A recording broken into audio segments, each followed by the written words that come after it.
Yo, yo, yo, yo, yo. What is up? What is up? What is going on? Thank y'all for tuning in to another DLE Fitness live stream show. Yes, sir. Turn that up a little bit.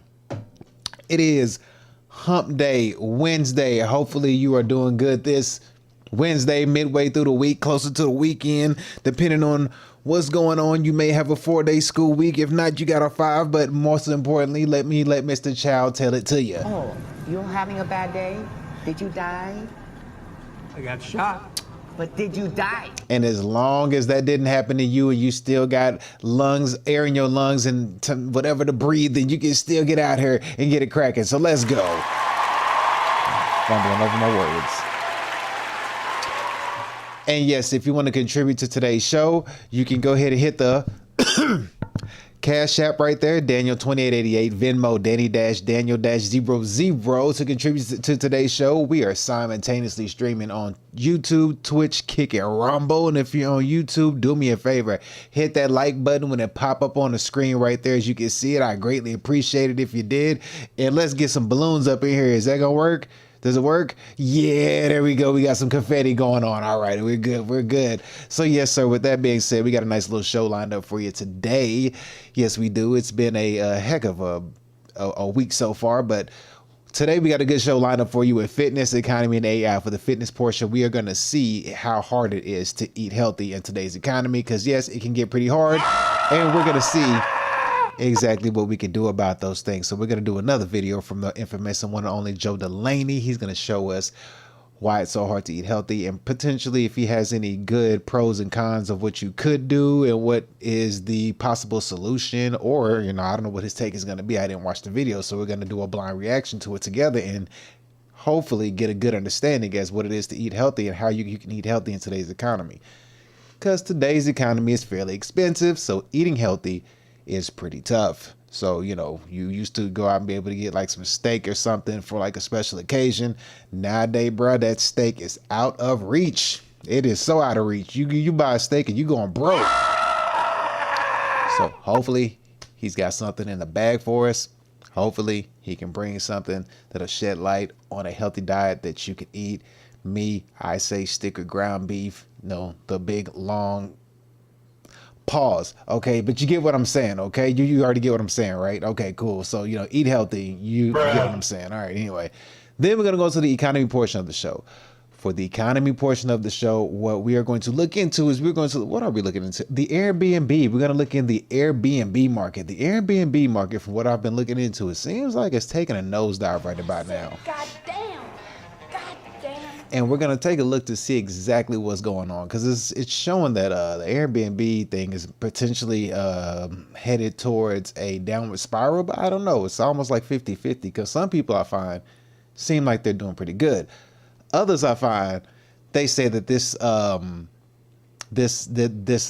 business model won't last much longer. But we're going to go in and see. We're going to take a look at a few videos, and we're going to see exactly what it is and what's going on, and like how this situation is going to pan out in the long run, because, you know, could be good, could be bad. You never know. And I just heard my phone go off, so we got to turn that down. We don't want all that sound going on.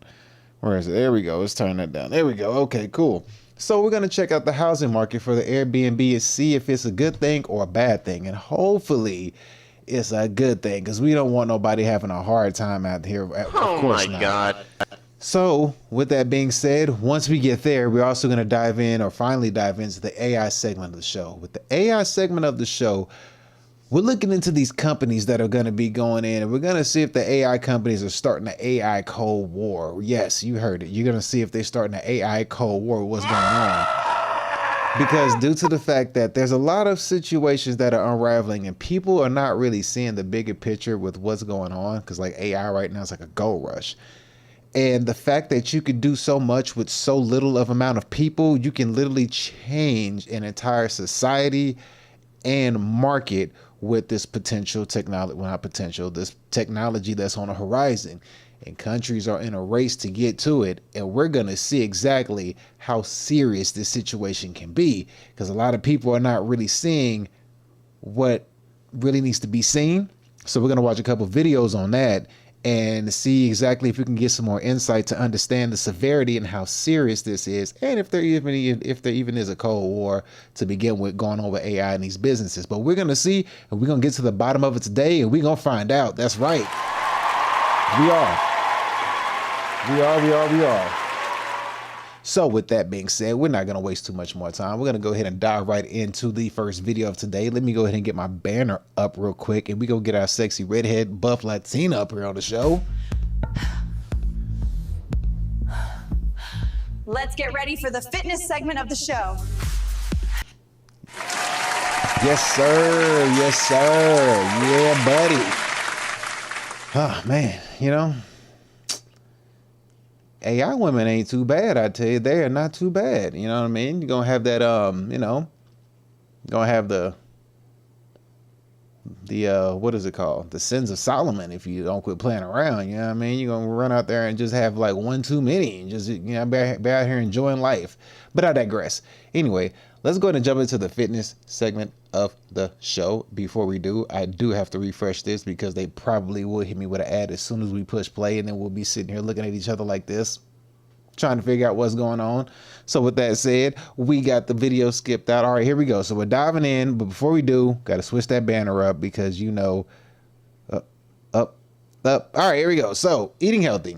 Healthy is now impossible to do. So eating healthy is now impossible. Let's see what Joe Delaney's got for us in the fitness segment of the show. Go ahead and take it away, Joe.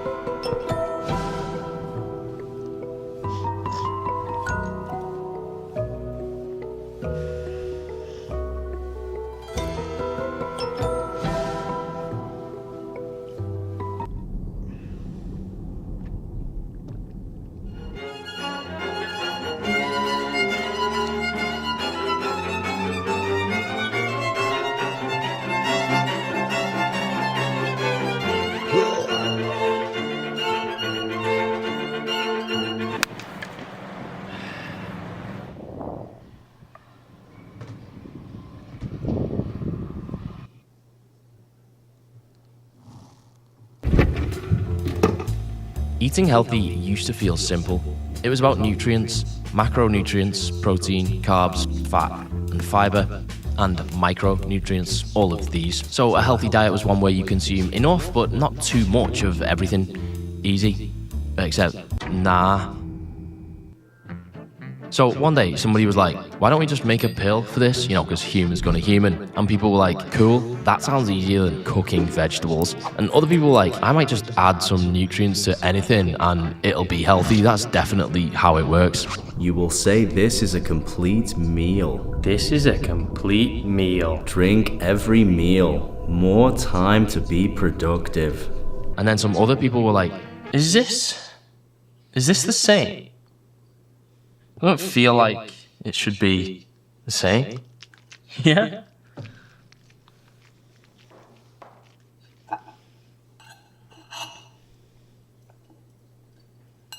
and then people did science to check if it's the same and realized it's not the same. Turns out the vehicle in which those... It took science to figure out if that was not the same. It took science to figure out if that was... You know what? Hold on. Catching bullets with his teeth. Catches bullets with his teeth. Nigga, please. nutrients arrive matters. It's an absorption thing. Okay, so it's not just about consuming nutrients, the delivery method matters, but let's say we stick to eating actual food. Now we're back to just thinking about the nutritional content, which should be easy, right? Because we can find that on this handy label. Oh. What's this bit, though? Seems to be all this weird stuff I haven't heard of. Is that cool?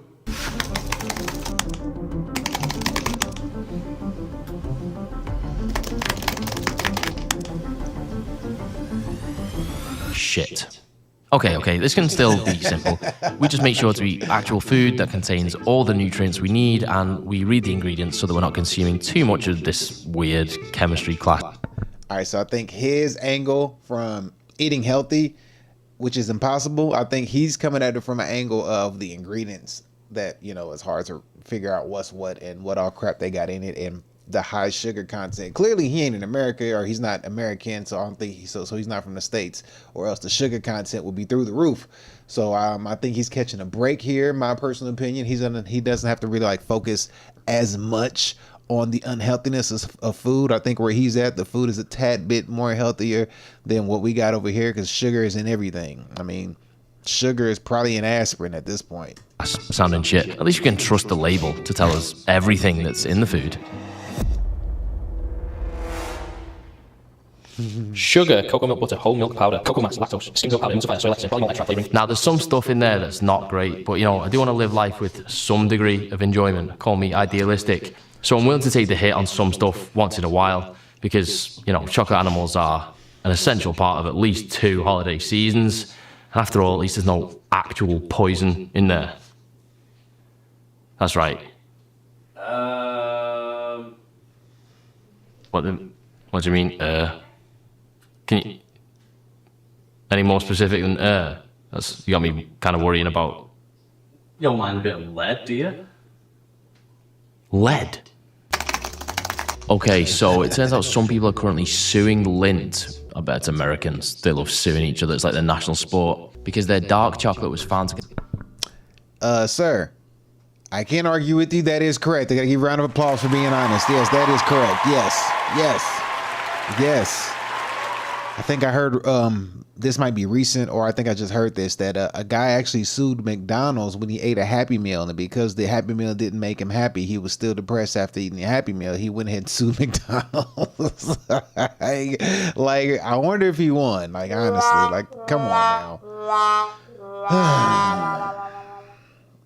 It's ridiculous. So yes, we will sue for everything. Suing is a sport. Some people just live to sue you. So you better watch what you do and what you say. Contain lead and cadmium above the maximum allowable dose limit. To be clear, the recommended amount is 0, and the FDA and WHO say that there is no safe level. About a third of one of these bars would put you over that limit. It's not just Lindt, by the way. I guess it's just them getting sued because they say it's expertly crafted with the finest ingredients, which lawyers claim constitutes false advertising because people don't typically consider poison to be the finest ingredients, which seems fair.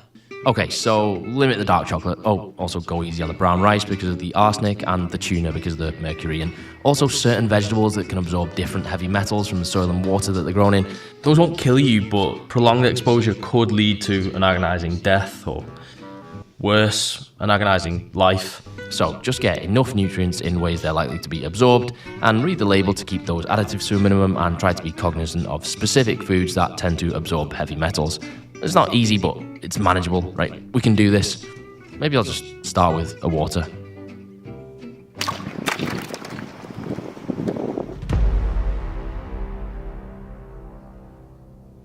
Okay, so this one is easy, right? You can just avoid plastic. I'm trying to figure out where he's at. I don't know what part of the world he's in. I tried to type in his name for Joe Delaney, but clearly there was a football player named Joe Delaney back in the day, so he's taking all the credit for his name, so I can't figure out where exactly he is or what country he's in, but I'm just kind of curious to know. I don't know. Where is he from? Small town in northwest of England. Okay, so he's in England. Well, at least that's where he grew up at. I don't know where he is currently, but I mean, we're going to go with he grew up in the northwest of England. So we're going to say he's somewhere in the UK is what I'm going to say. So as far as price, well, we all know that UK or over in Europe is expensive, so then prices are hitting him too. But you know, Buddy got that YouTube money, so you know he chilling. But let's continue. The bottles and plastic containers, right? Yeah, except not really, because microplastics are already basically everywhere. Deep ocean trenches, sea ice, the Antarctic, the summit of Everest, the air, the rain, the soil. So kind of like the heavy metals, they get absorbed by the crops as they grow. So stick to stuff that doesn't grow in the soil and isn't packaged in plastic. Milk in a glass bottle. Yeah, again, there's these things called phthalates, chemicals that help make plastic more flexible, and they're hydrophilic, fat soluble. So when the high fat milk is pumped out of the cow through the plastic tubes, these chemicals dissolve into the milk, and it's already contaminated even if it does end up in a glass bottle later. So milk probably is fine, you just have to milk the cow yourself. Okay, so can...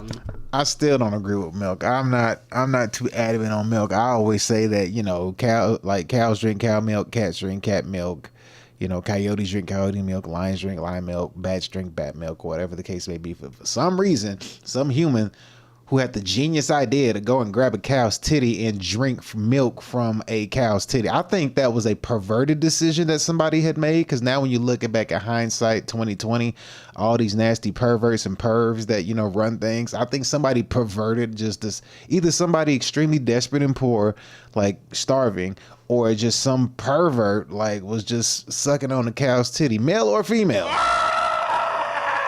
and was like, This is great, you know. And I just, oh boy, I just don't think humans should be drinking cow's milk. I just don't think that's the case. You know, I think that was specifically for the cows, because, you know, baby calves are pretty freaking big, and, you know, I mean, I guess the female cow got 4 or 6 nipples for a reason, you know, and humans were like, there's milk coming out of those things. I guess we're going to go suck on those titties and see what happens. And here we are.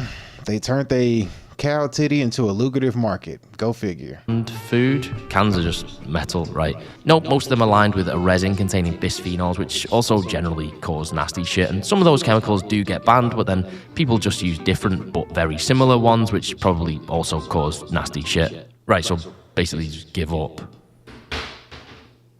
Wait, I haven't finished with the bad news yet. This one really does have a simple solution. Just buy everything organic.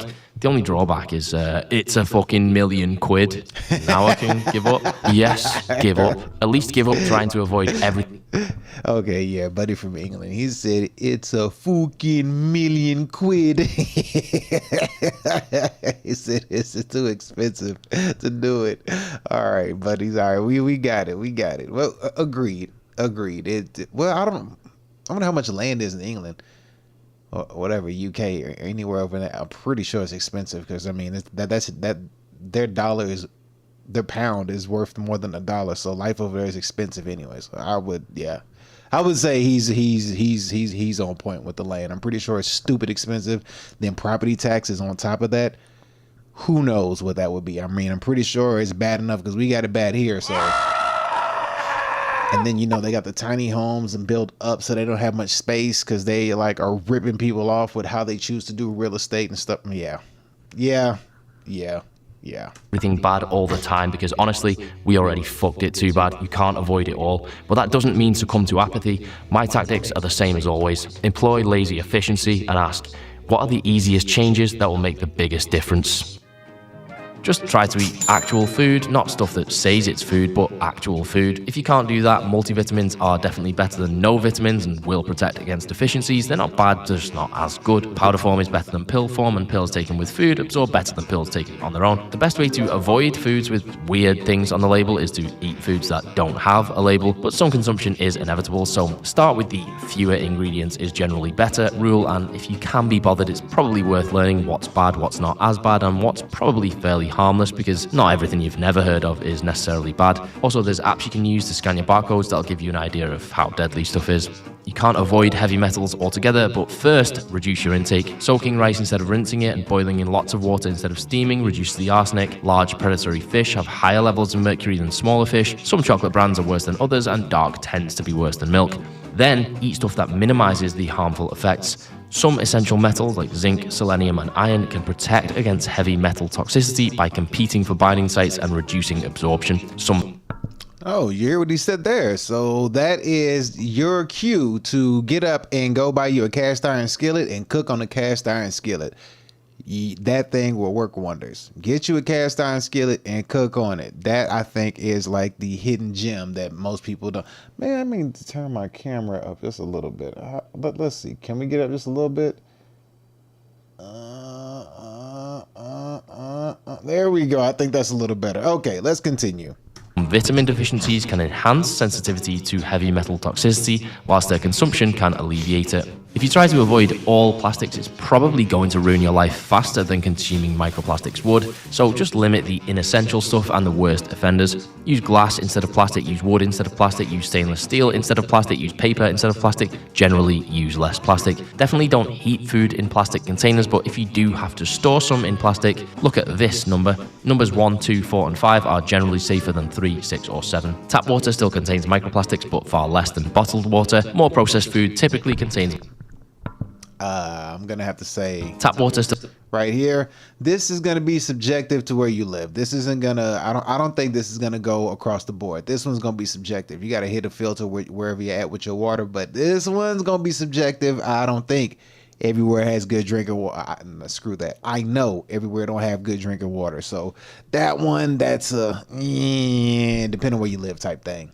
still contains microplastics, but far less than bottled water. More processed food typically contains more microplastics, except for salt, which is the other way around because the refinement seems to remove more plastic than it adds. If there's one thing you buy organic, make it strawberries. They are consistently the worst for pesticide levels. Apples, kale, spinach, grapes, citrus fruits are also pretty bad, whereas avocado, pineapple, asparagus, onion, sweet corn, and kiwi have the lowest levels, so buying organic might not be worth the extra cost. Washing fruit and veg under running water and soaking berries in some water and bicarb can help reduce the pesticide levels. Grass-fed meat usually contains less pesticide than grain-fed, and the same goes for grass-fed animal products generally. But they aren't really solutions, just mitigations, because much of this is unavoidable, and it gets more complicated still when you try to weigh up the cost-benefit of every decision. Peeling an apple may reduce the pesticides, but it will also mean less fiber and fewer nutrients. Milk chocolate contains less lead and cadmium than dark chocolate, but more additives and fewer antioxidants.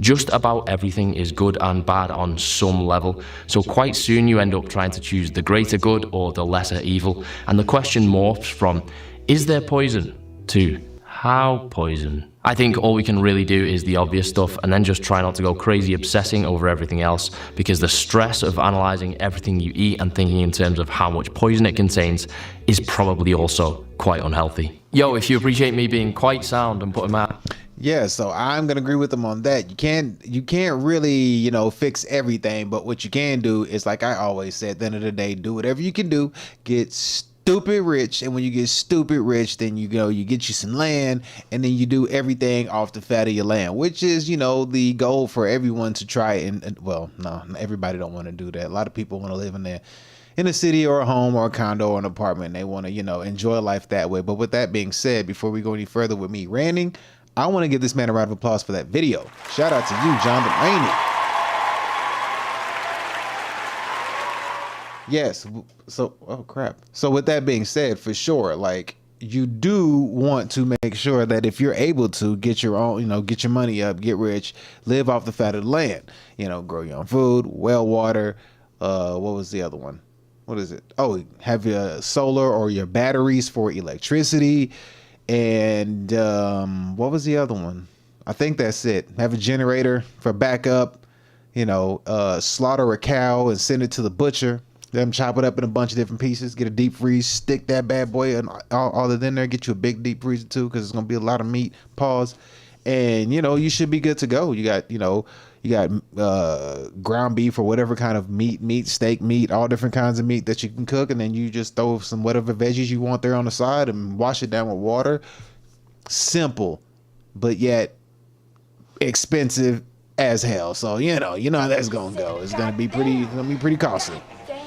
But with that being said, man, so I would say his viewpoint on eating healthy is impossible. He's looking at the ingredients. He's looking at the ingredients, what's in it, what they put in our stuff. Again, he's in Europe, so they don't put as much stuff in their food as we do. We actually, I don't think in America we have like no restrictions. Like they at least got restrictions on some of the stuff that we put in our food. At least they say, no, that's banned. Not doing that. Nope. We like, no sir, pour all of it in there. Go make a wicked concoction and put it all up in there. And if it gives them diabetes, well, hey, we got the treatment, but they ain't getting that cure. Because they going to cash out on the back end. Yes, they going to cash out on feeding you. Then they going to get you sick. They going to cash out on giving you the treatment to your sickness. Then they going to cash out on the constant medication that they give you. Then they gonna cash out whenever you die. They gonna cash out where they have to bury you or burn you if you want to get cremated. Then they gonna cash out if you didn't handle your affairs right, so now you got to go on a probate in court. And then they gonna You get the point.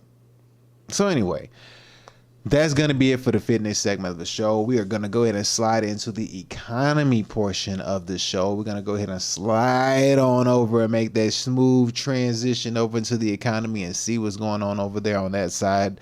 So let me go ahead and switch this banner out right quick, and we're going to get everything set up. Was I going to have something over here? Nah, I was going to put these videos up, but I think these videos are a waste. Yeah, those are a waste. I believe so.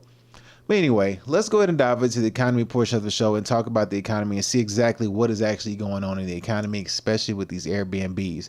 First, we're going to start off with the trying to fix the housing market. But before we do, we got to go ahead and get our sexy AI, which is my future first robot that I'm going to have, which is going to be this chick right here. Welcome to the AI segment of the show. Enjoy. Yeah, that's gonna be my future robot, bruh. That's gonna be her. The sexy redhead Latina. She gonna be the first. She'll be the second one. Then that one you seen right there. She's gonna be, So I think the way the way of life is gonna go in the future. I think this is what's gonna happen. This is what I think is gonna happen. Check this out. I think that when you get like stupid uber dumb rich, right? Because it's gonna happen. I mean, your boy gonna be like stupid uber dumb rich. And when I do, how it's gonna work out right? Just gonna get some surrogate children and just have a bunch of surrogates. Unless there's a woman who's cool enough who I can like implant babies in, but I'm trying to have like 7 to 10 kids. And then what we do then is we turn around and then we outsource the female duties. So for instance, I mean, give you an example, you know what I mean? Like, for instance, you know what I mean? Let me show you how this is going to work. So for instance, I'll have one just to go with me, just to go work out. This is going to be her. Okay, so that's going to be my workout chick right there. You know what I mean? And then, when I get done with my workout, your boy needs to release some tension. Your boy needs to release some stress. You know what I mean? It's going to be somewhat like, you know what I mean? Like, and they ain't going to have no problems.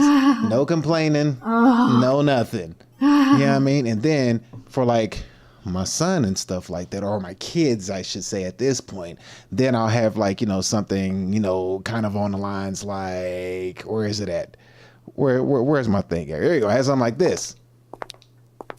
Welcome. Okay, and then she'll be like the tutor, I have one, she'll tutor the kids, she'll be nurturer, the chef, and cook like that. And then, you can just kind of keep the government out of your affairs, and you ain't got to fight with nobody all the time because everybody's going to do what you want them to do. Laundry and the maid, and, I just have all them ones to do all the other stuff. And then it'll just be one big happy family. I think it's a good idea. You know what I mean?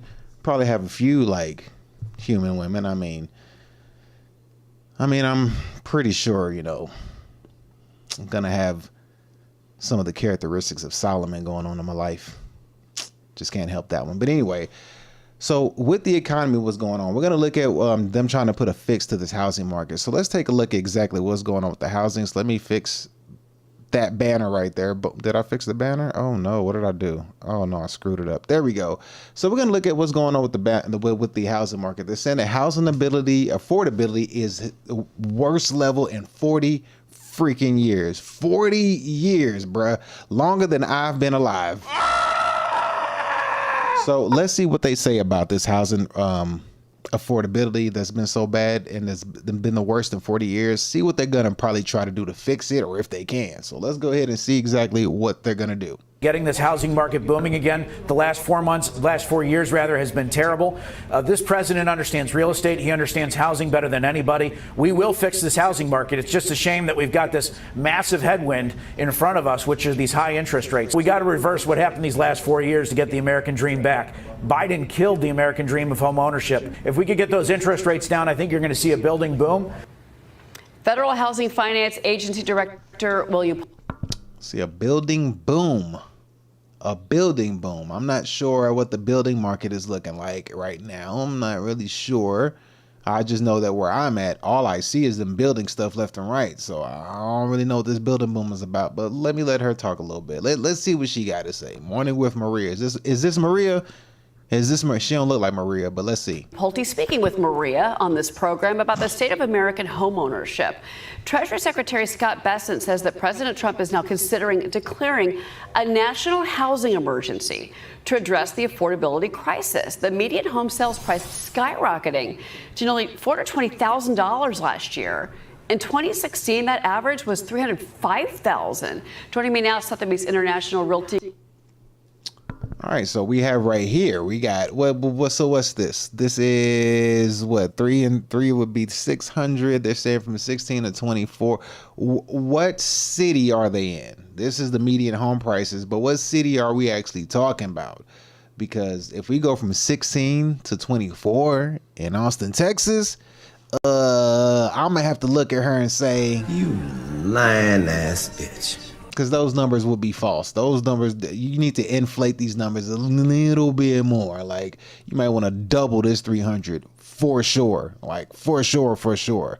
So I don't know exactly where she's standing. I guess, of course, the median home prices, you got to take the median of all the states. And of course, you get, an average. So I give her that. I comprehend that much. But subjective to where you're at. But I think we found Maria, though. I think Maria popped up on the screen. So let's see Maria. Hopefully we can stand Maria's voice and hopefully we can stand Maria's voice and she is not annoying. So let's just see what's going on. And hopefully she ain't got a lot of air in her head. So let's check it out. 16, that average was $305,000.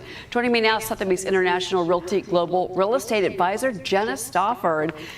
Okay, that's not Maria. That's not Maria. I think Maria was the white lady, but let's keep going. Jenna, your reaction to this? I mean, Treasury Secretary Bessent's like, we're trying to figure out what to do to help Americans afford to get into a new home. So what this does... Do you think they're really trying to help Americans afford to get in a new home? You lying ass bitch. Is it really signals that housing affordability is a top priority, and it really should be. It is becoming the #1 source of economic anxiety for millions of Americans. Relative to income, housing affordability, it is at its worst level in 40 years. You have hardworking Americans with good jobs, with steady paychecks, and they are just finding home ownership slip further and further out of reach. The affordability ceiling, it's preventing. Okay, what was the question? Let's see what the question was. To get into a new home, to help America. Secretary Bessent's like, we're trying to figure out what to do to help Americans afford to get into a new home. Okay. What do we do? What we're trying to figure out what to do, and her response is... So what this does is it really signals that housing affordability is a top priority, and it really should be. It is becoming the #1 source of economic anxiety for millions of Americans. Relative to income, housing affordability, it is at its worst level in 40 years. You have hardworking Americans with good jobs, with steady paychecks, and they are just finding home ownership slip further and further out of reach. The affordability ceiling, it's preventing transactions. So I am encouraged by this. The way forward is supply, and I think we do need bold moves from our administration to help with affordability. So if this were to go into place, I think that what this could do is it could put pressure on local governments, because this is where there's so many regulations, where there's so many barriers. This could put pressure on local governments. Oh, brother, this guy stinks! To really remove some of these barriers, streamline the construction process, make it easier, faster, more affordable to build homes. And again, the solution to affordability, it all starts with supply. And I'm going to ask you about the... Okay, there we go. The solution to affordability is all about supply. Give her a round of applause, ladies and gentlemen. Jesus. Wow. Okay. If we can do that more often, sweetie, if we can just answer the question and get straight to, because I caught myself nodding off there for a minute, but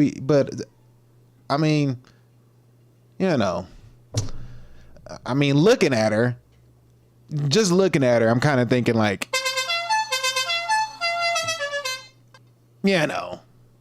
But let's continue. I'm gonna give her one more chance.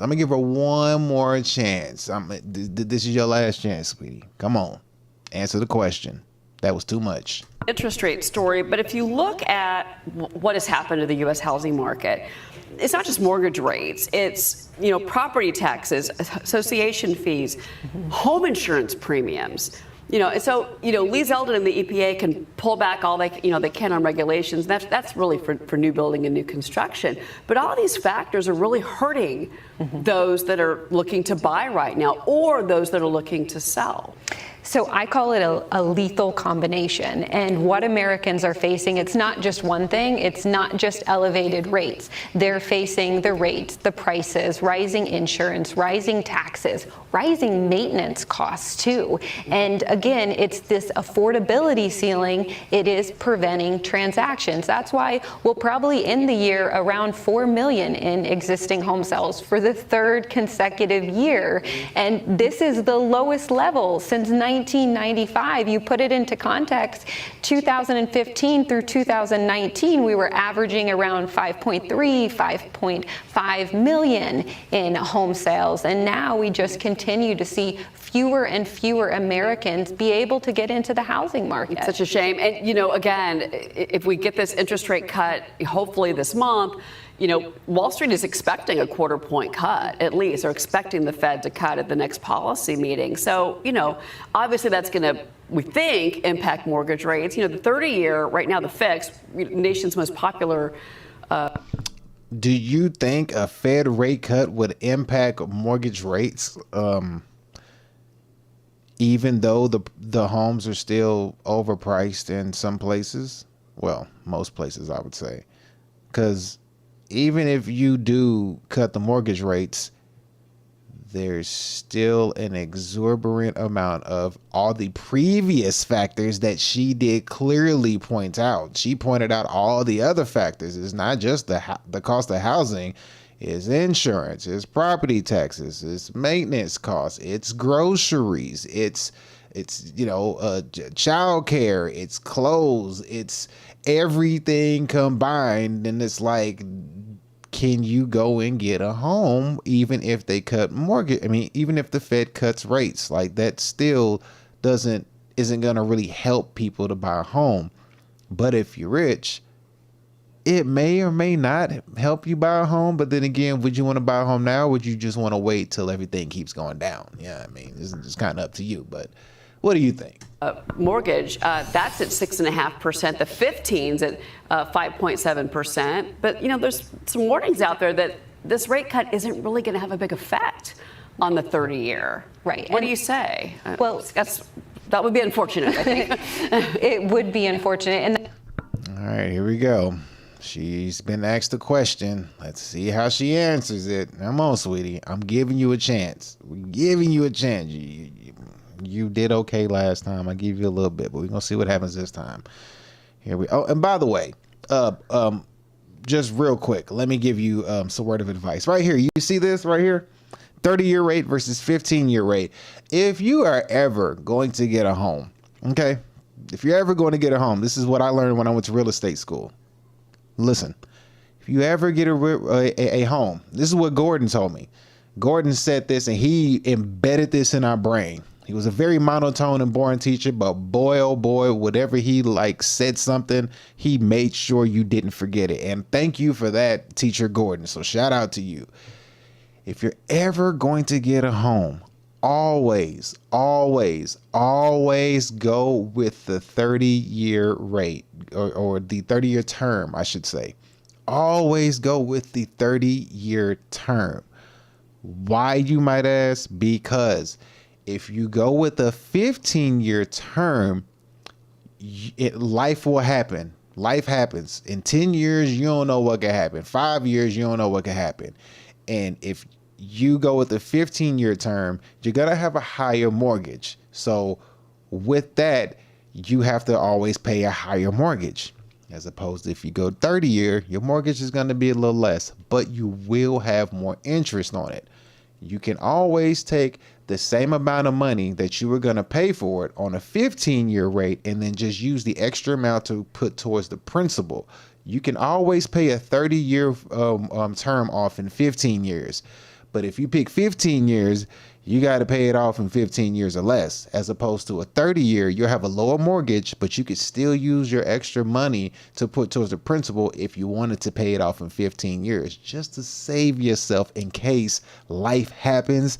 You would at least have a lower mortgage to deal with, as opposed to a higher mortgage on a 15-year term.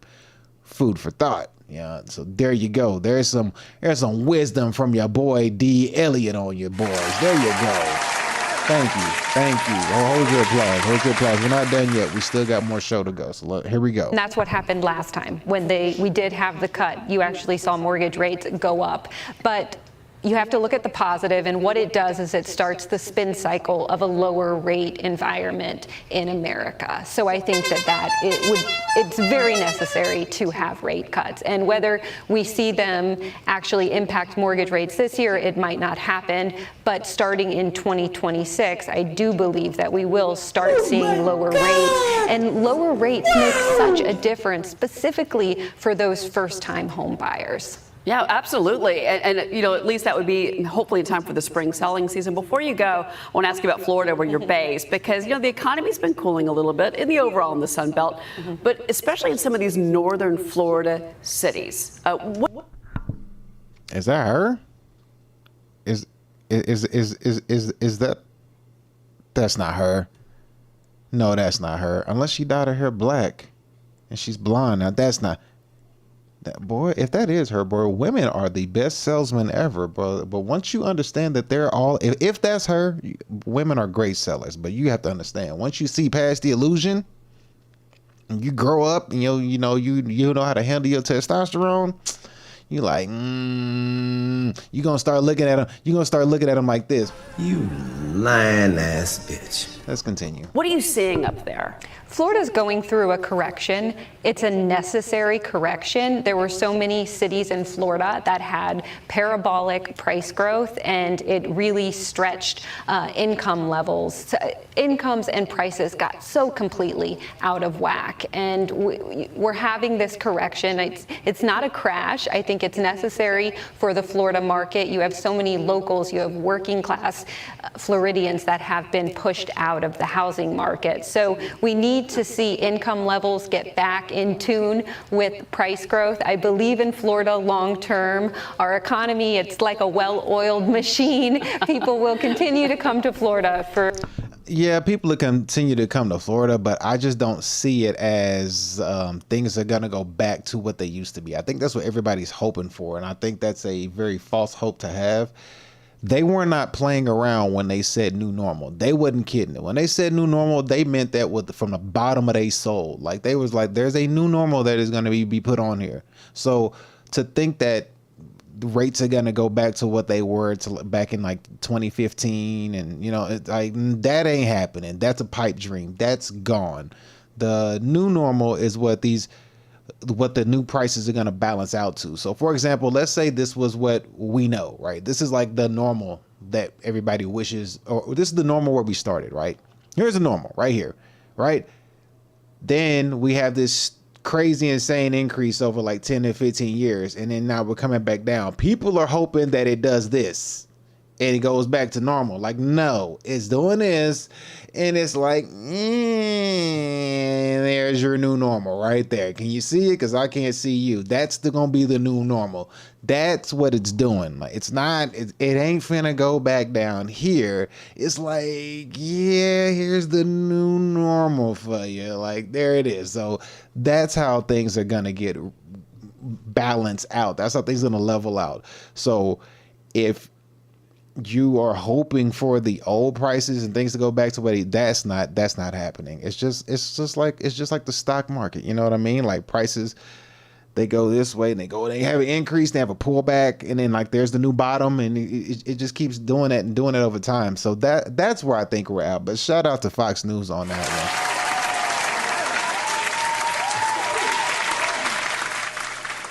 So housing market is doing what the housing market is going to do. If you're trying to get into the game, figure out what it is that it takes for you to get into the game. Life is not going to get any easier. You just got to get stronger. But we're going to move on to the next part, which is going to talk about Airbnbs. We're going to talk about the Airbnb economy and how things are looking. So with that being said, we're going to go ahead and dive into this second video right here. We have Orlando Minor, who came back onto the show today. He's going to talk to us about how the Airbnb is crashing. So we're going to see exactly if he's right or wrong.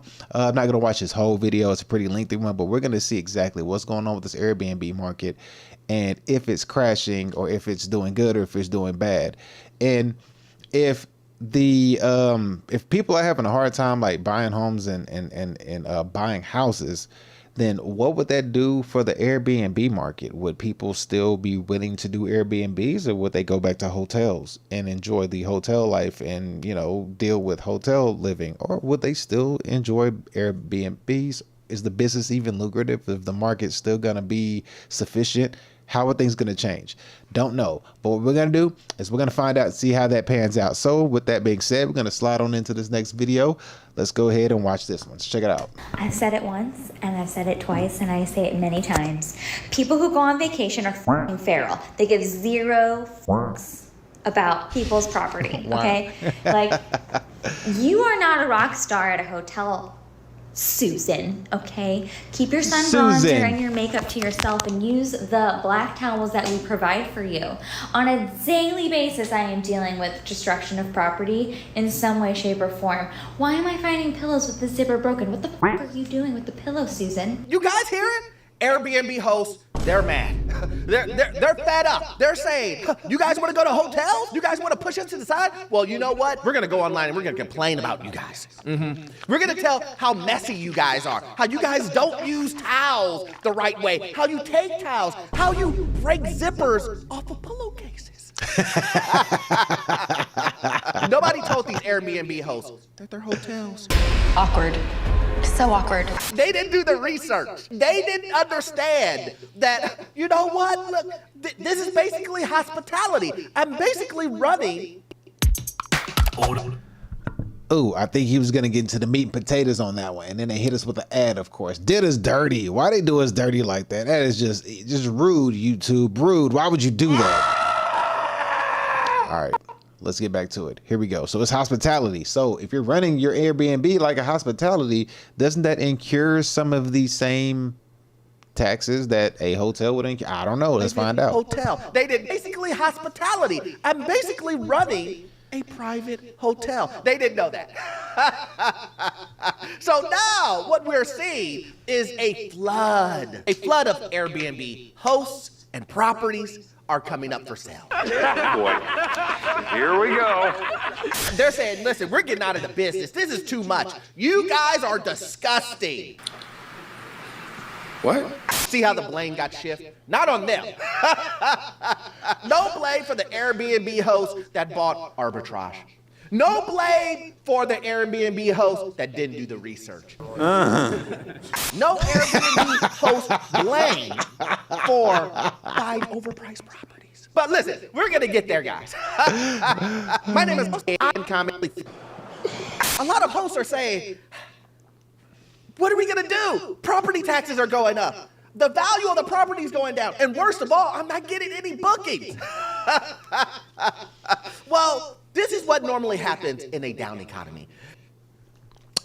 Speaking of no bookings, I do want to jump on over to this video real quick that he's referring to. And we're going to have a Susan or Sally or Snow Bunny here, she's going to talk about, is this the downfall of Airbnb? So with what he was saying, I just want to go on and drop you into this quick TikTok video of this girl talking about what he said. So without further ado, let's go ahead and let her talk. Here we go. Are we seeing the downfall of Airbnb? Our cabin that has been booked in the Smoky Mountains from about 85 to 95% occupancy year round is just not occupied at all. Our prices right now for 3-bedroom, 3-bathroom cabin overlooking the Smoky Mountains is less than a hotel, and I have to beg people to come to my cabin right now. Like you guys have seen me, I've been hustling, posting videos for January and February. We had 3 stays in January, and there is only 1 stay coming up here in February, and then our next stay is not till March 10th. I've had plenty of you reach out to me by DM and receive a quote, knowing it's our lowest prices of the season, but I am getting no bites. And I'm legitimately asking, why?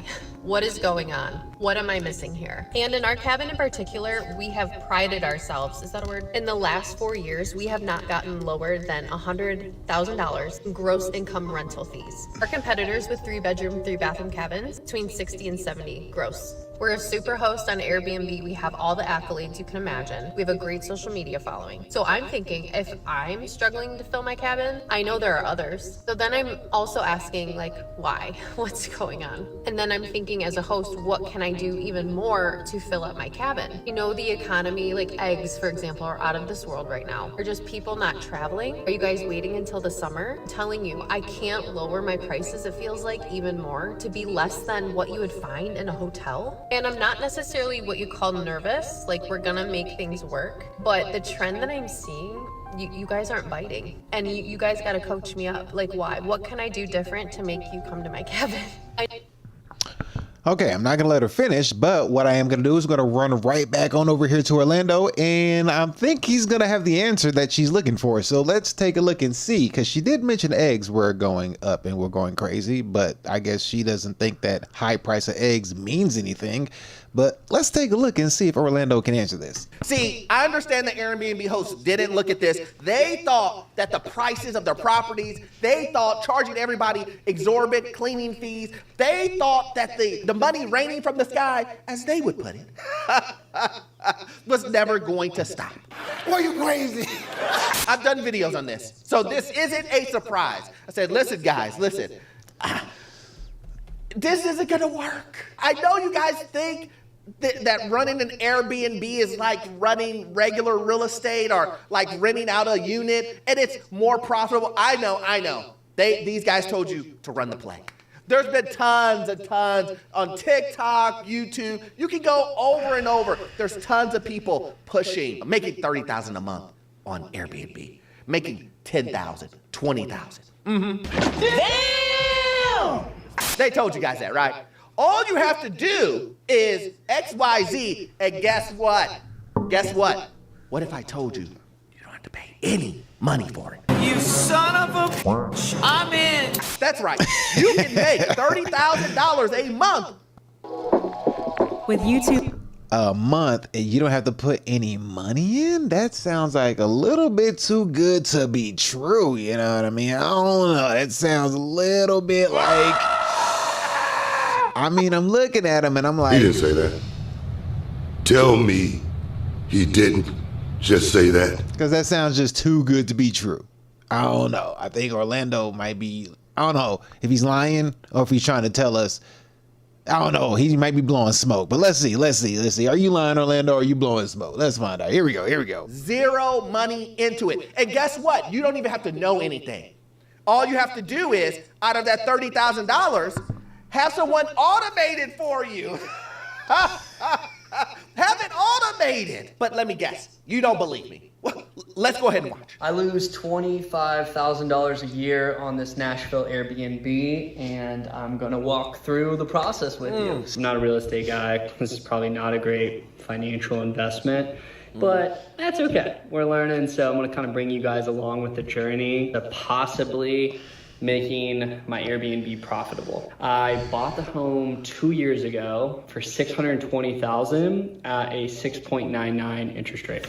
$2,000 loss in January, $600 profit in February, $1,500 loss in March, $700 loss in April, $2,000 loss in May. That's tough. $2,400 profit in June, And we are in July currently, and we have had 0 bookings.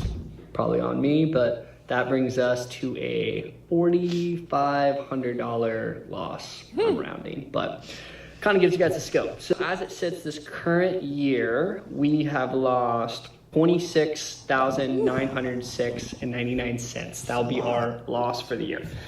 It's actually more, but boy math, I don't factor that in. So that's where we're at, current loss. Hopefully it'll be better. And the year previously, we had a total loss, end of year, of $22,466.86. So round up, you know, we'll add the totals, but that's where we're at. I would say hang it up, my guy. Running an Airbnb isn't for you. Who's going to argue with me on that? I mean, the man is losing. The man is losing $45,000 in 2 years. That's $50,000. And he's not including down payment, furnishing, or utilities, or cleaning fees, because he did say cleaning fees earlier on the thing above his head. So Airbnb is lucrative right now or not lucrative? Because we just looked at the last video where the lady was talking about the housing market, and since the housing market is not doing good and there's no buyers, and then on top of that there's other situations that are going on around that are affecting just life in general, so like nobody's got the money to really do any traveling, and if the hotel is cheaper, people are just going to go the hotel route mainly. I mean, you'll get some people, but mainly people are going to go the hotel route. They're just going to go that way. They're going to take the hotel, you know, and pay the hotel amount. There's really no need for the Airbnb at the moment if the hotel's cheaper. Nobody's trying to like break extra bread right now because money is tight, unless you're like stupid, dumb, rich, then you're living a good life. Plus, on top of that, when money gets tight, you know, if you want to go down that relationship route, we all know at a high rate, women are going to jump ship from their relationship. So there's that. So things are just going to get more harder and more tighter. Plus, the economy's not doing too good as far as the job market goes. So when you include the job market on top of that, which people have a hard time getting jobs, and AI replacing some of the, you know, entry-level jobs, depending on what sector you're in, then you have that going on as well.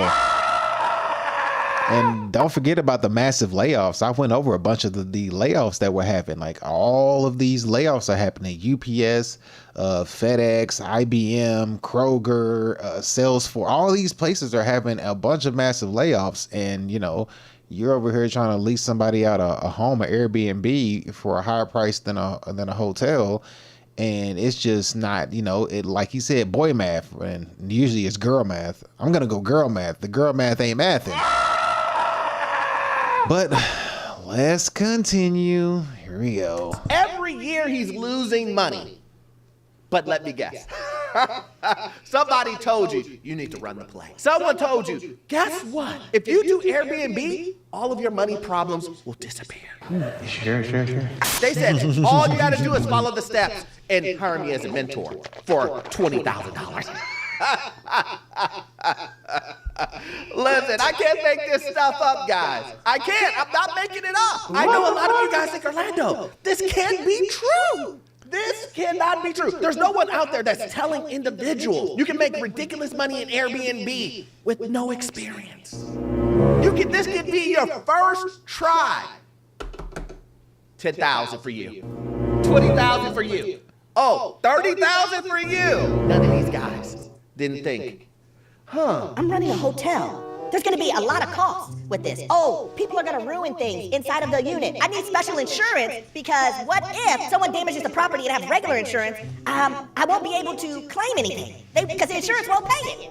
Oh, I didn't think about that. Also, I did think about if the economy goes down, what is the first thing that people will stop doing? Let's make this into traveling. That's true. That's one thing that people don't look into, because social media does do that. People be like, I made $30,000 this month just doing this, I might whatever I do, and then you don't factor in like what's your overhead. People don't look at the overhead. If you're running a business that requires real estate has overhead. Real estate has taxes. So therefore, you're not just gonna not have no overhead, you know what I mean? And plus you risk the cost of somebody damaging the property.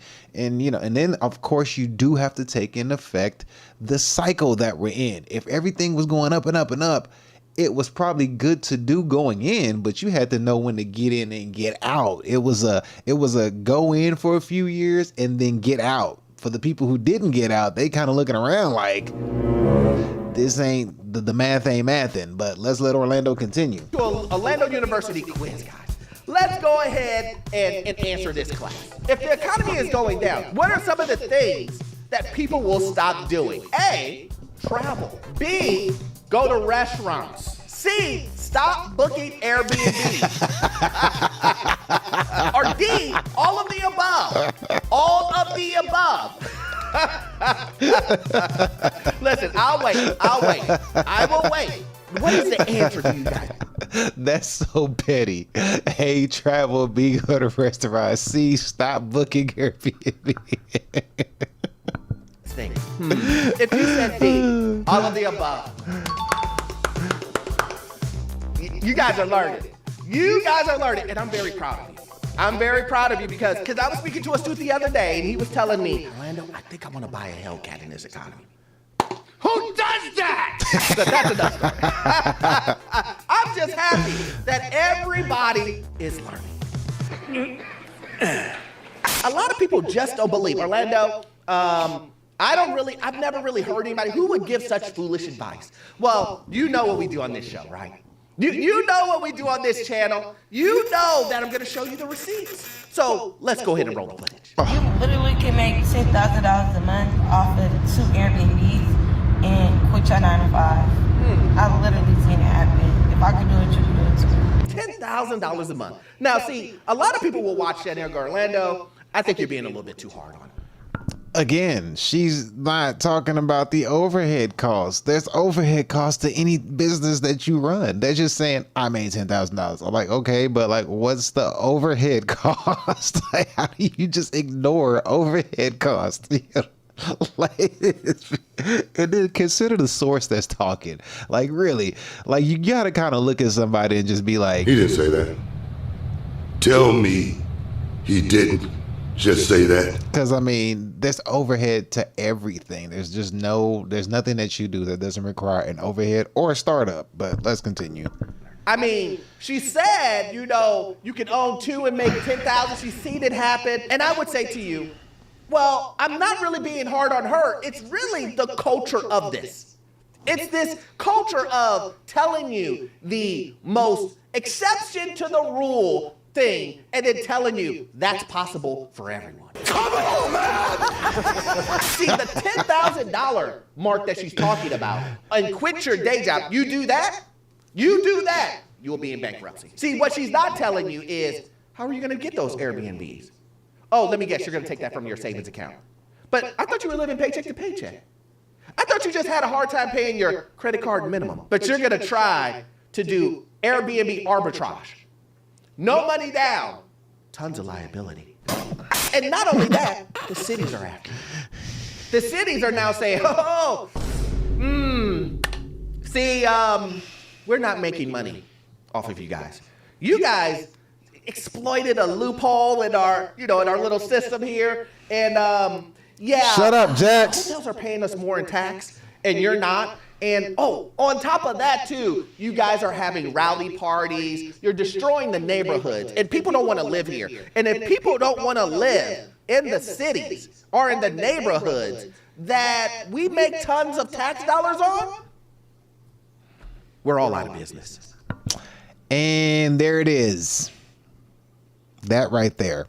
You are turning basically a residential community into a hotel style community, but then the Airbnbs, they come with their own set of problems that the hotels have, and you brought the hotel problems into a residential neighborhood, which is causing money problems in the residential neighborhood from the person who collect the taxes in the residential neighborhood. And at some point, somebody's gonna come over there and look at you like, they're gonna be like,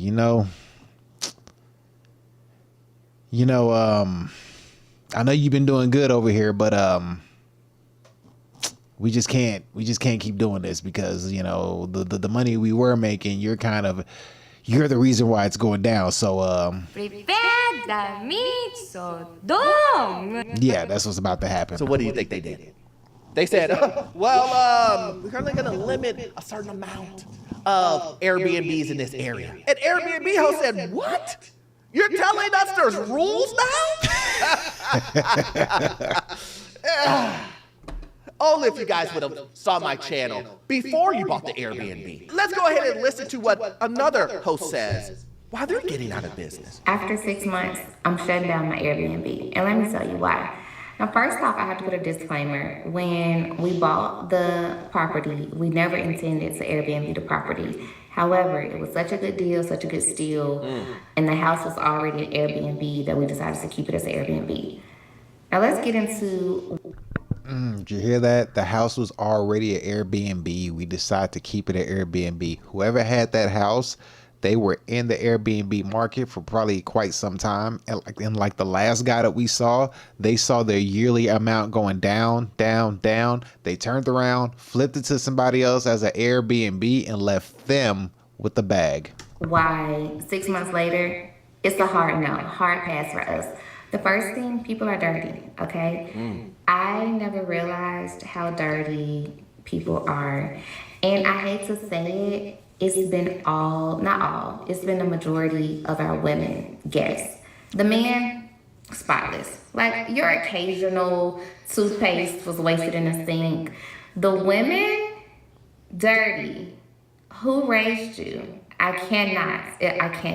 So that's issue number one, the people are dirty. The second thing is there's a whole bunch of people who preach passive income.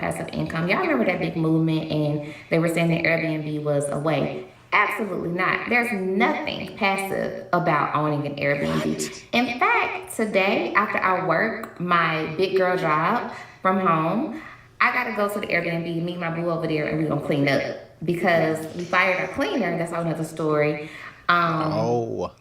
Can't really afford another cleaner right now. Like nothing passive about it. It's very much active. We're washing clothes every other day, like too much. So the non-passive income piece just doesn't work for our lifestyle. Like I work a very high demanding job.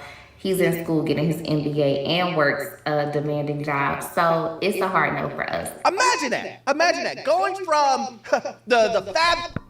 Yeah, overhead costs. There's an overhead cost. Somebody has to wash the sheets, the blankets, the pillowcases. Somebody got to vacuum and clean up and all that. There's an overhead cost to this. You don't just make the money and like don't have to put some of the money back in to clean. There's a cost. And then if somebody destroys something, breaks something in there, there's a cost to that. So it's like, you know, and then that cost is not just a cost, it's actually a labor cost. It takes time away from other stuff that you got to do. So yeah, that's what that is. So this past what is it, past 10 years we've been on the social media run and watching how life has been going for people looking fantastic and doing all these things. They've been able to lie and scam and do all these things to a lot of people to make them believe that they're doing something that they're not, but they're really making the money off of making you believe that what they're doing is really as lucrative as it is when it's not. They're just some really good snake oil salesmen. They're really, really, really, really, really good at that. They pull your emotion and do the whole psychology trick and then you fall for it. Yeah, that's where we were. Fabulous 10, 20K that you can make a month to you can't even afford a cleaner now.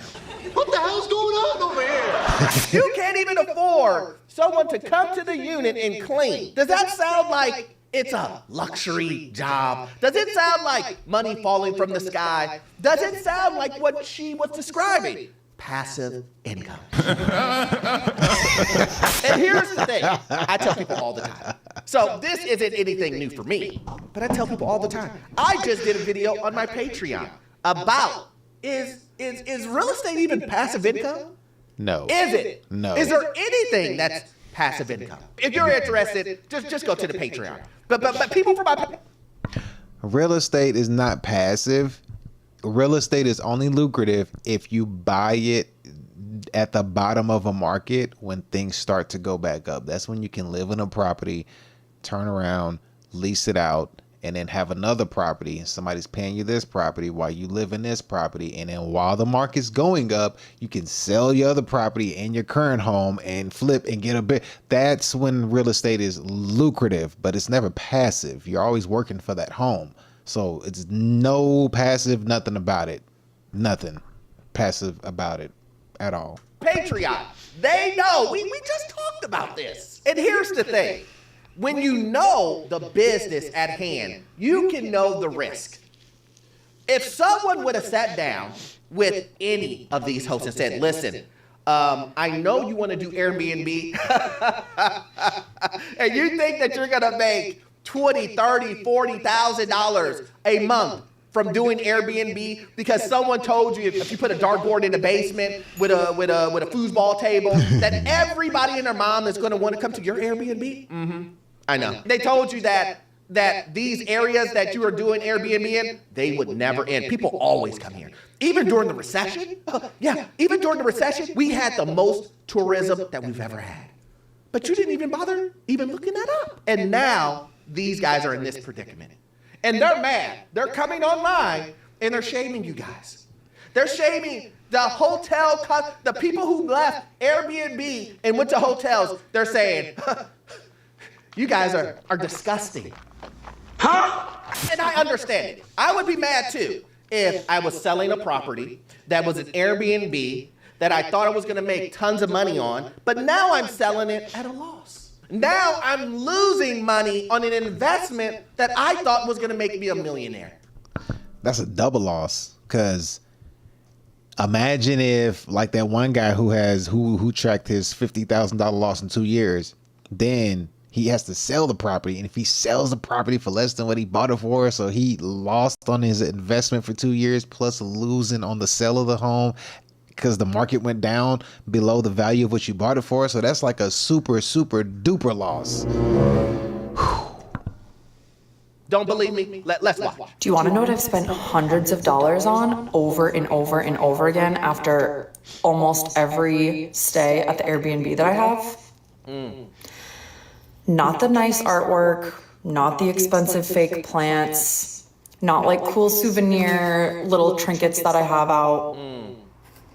Target bath towels, washcloths, and hand towels. I put out 4 for a group of 4 that were coming. They're all gone. They're like, I'm pretty sure they're $10 for a 2-pack. I don't understand. Like, am I missing something here? Yes, you are, ma'am. And allow me to intervene here and give you some advice, a tip, right? Let's just call it a tip. You are running a private hotel. Fact. Imagine wanting to make $20,000 a month, but complaining about $10 towels. That's gonna be, I'm gonna stop it right there, because you get the point. It's getting kind of redundant at this point, but you get it. And then you got to add in stealing. So we didn't add in stealing to the Airbnb too, because you're running because it's like he said, it's a private hotel. So you do have to factor in that people are going to steal as well, as people do from hotels. People will steal towels from hotels, and then you have to, bring the towel back, or not bring the towel back, but you got to pay for the towel. So that's another cost that you got to cover up as well. So yeah, there's that. Shout out to Orlando Minor for that video. Give him a round of applause. Now we got one more thing we're gonna watch. I'm gonna have this last piece right here. Somebody's gonna explain to you. This is a 1 minute clip. It's very short. Whoa, shut up. This is a 1 minute clip we're gonna look at where this guy's gonna explain to you Airbnb is going away. So let this guy tell it to you. He's gonna speak on him being in the business.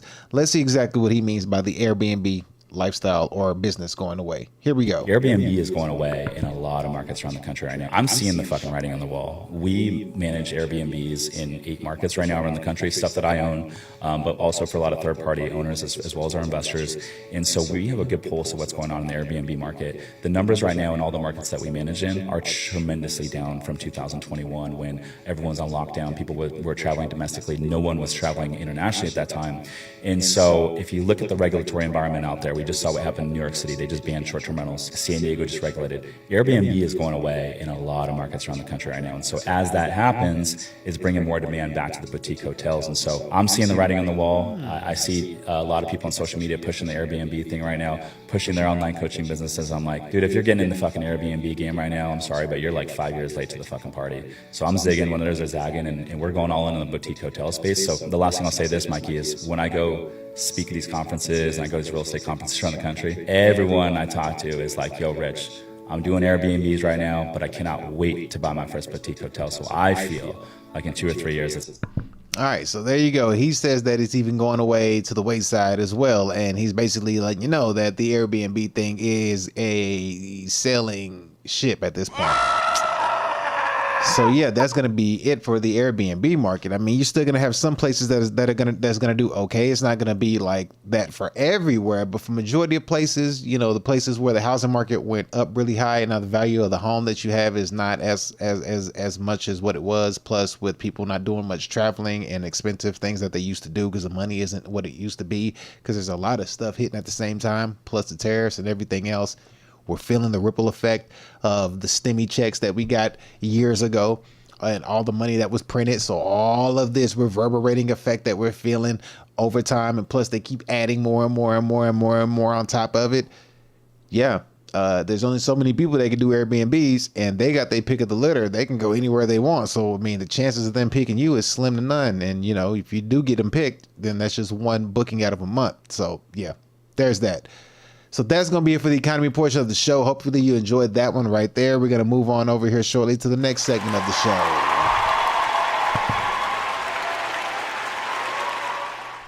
All right, so for this segment of the show, we're going to switch this banner off first. Let me get this banner up and going over to the AI segment of the show.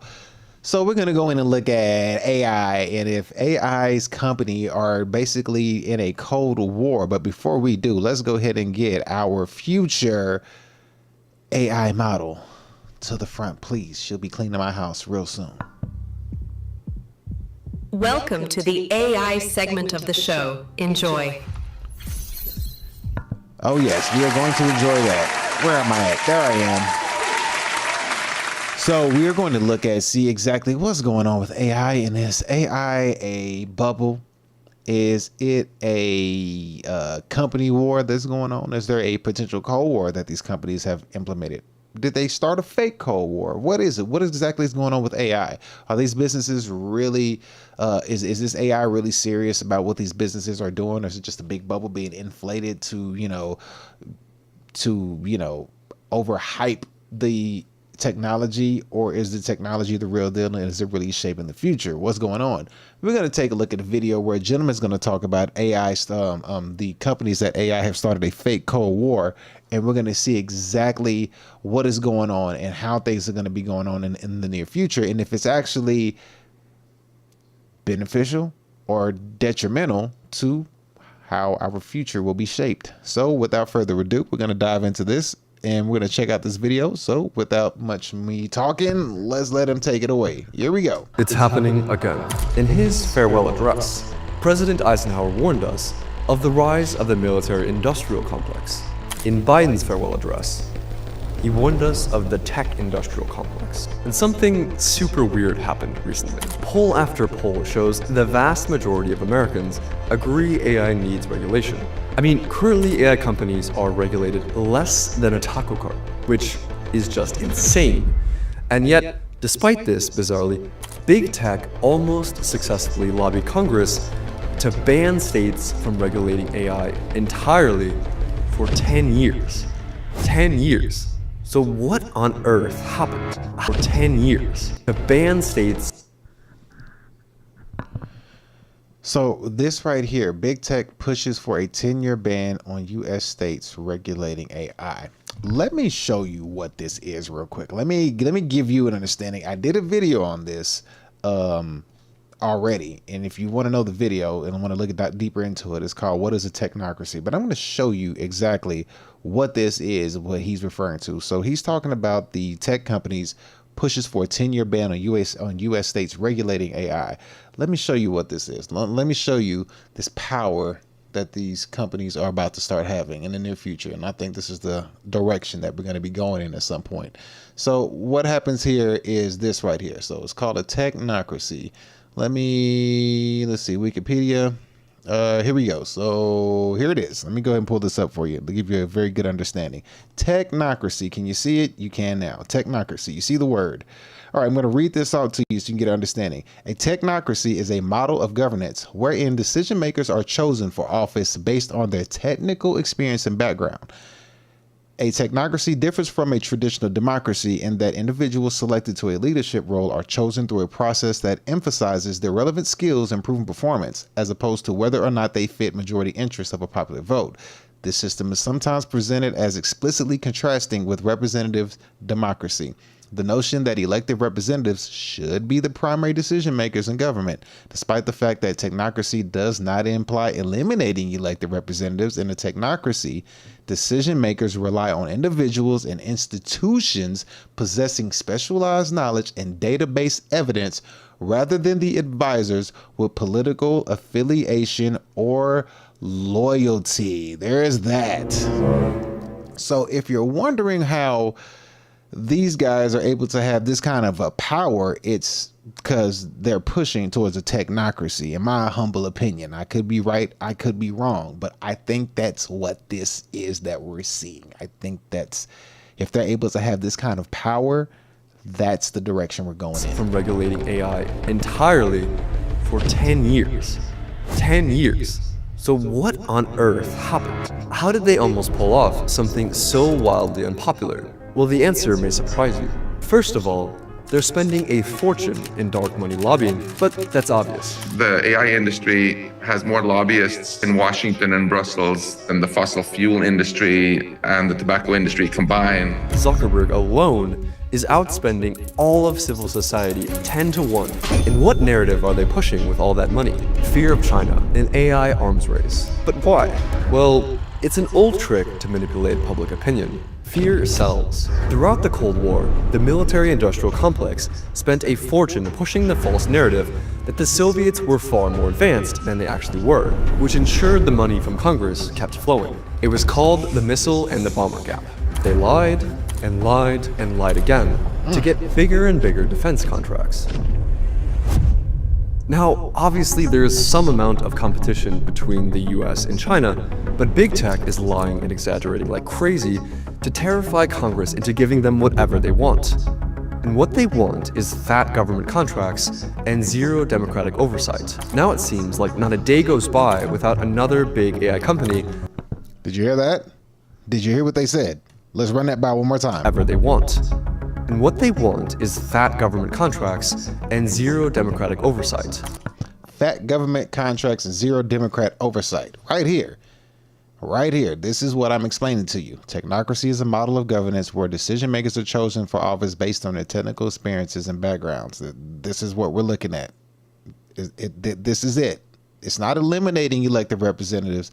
It's the decision makers rely on individuals, institutions possessing specialized knowledge and databases rather than the advisors with political affiliation or loyalty.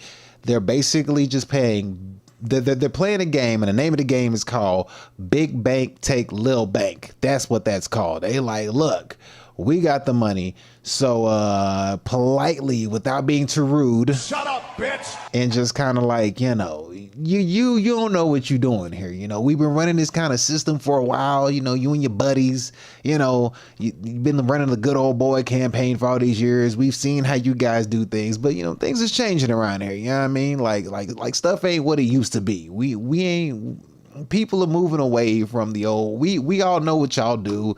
You know, we all found out that y'all are all on some, you know, some secretive stuff, sort of say. And you know, times are changing. You know, you can still stay there, but there's a new boss in town, and you finna have to just, you know, politely just move over and let us, you know, handle this, because clearly y'all don't know how to run this technology. So we gonna run this technology, and y'all just gonna stay by the wayside. But besides, y'all about to die off anyway. You know what I mean? So are y'all gonna pass it over to us? You probably not. So we just gonna take it, and that's basically what's happening in a nutshell. But let's continue.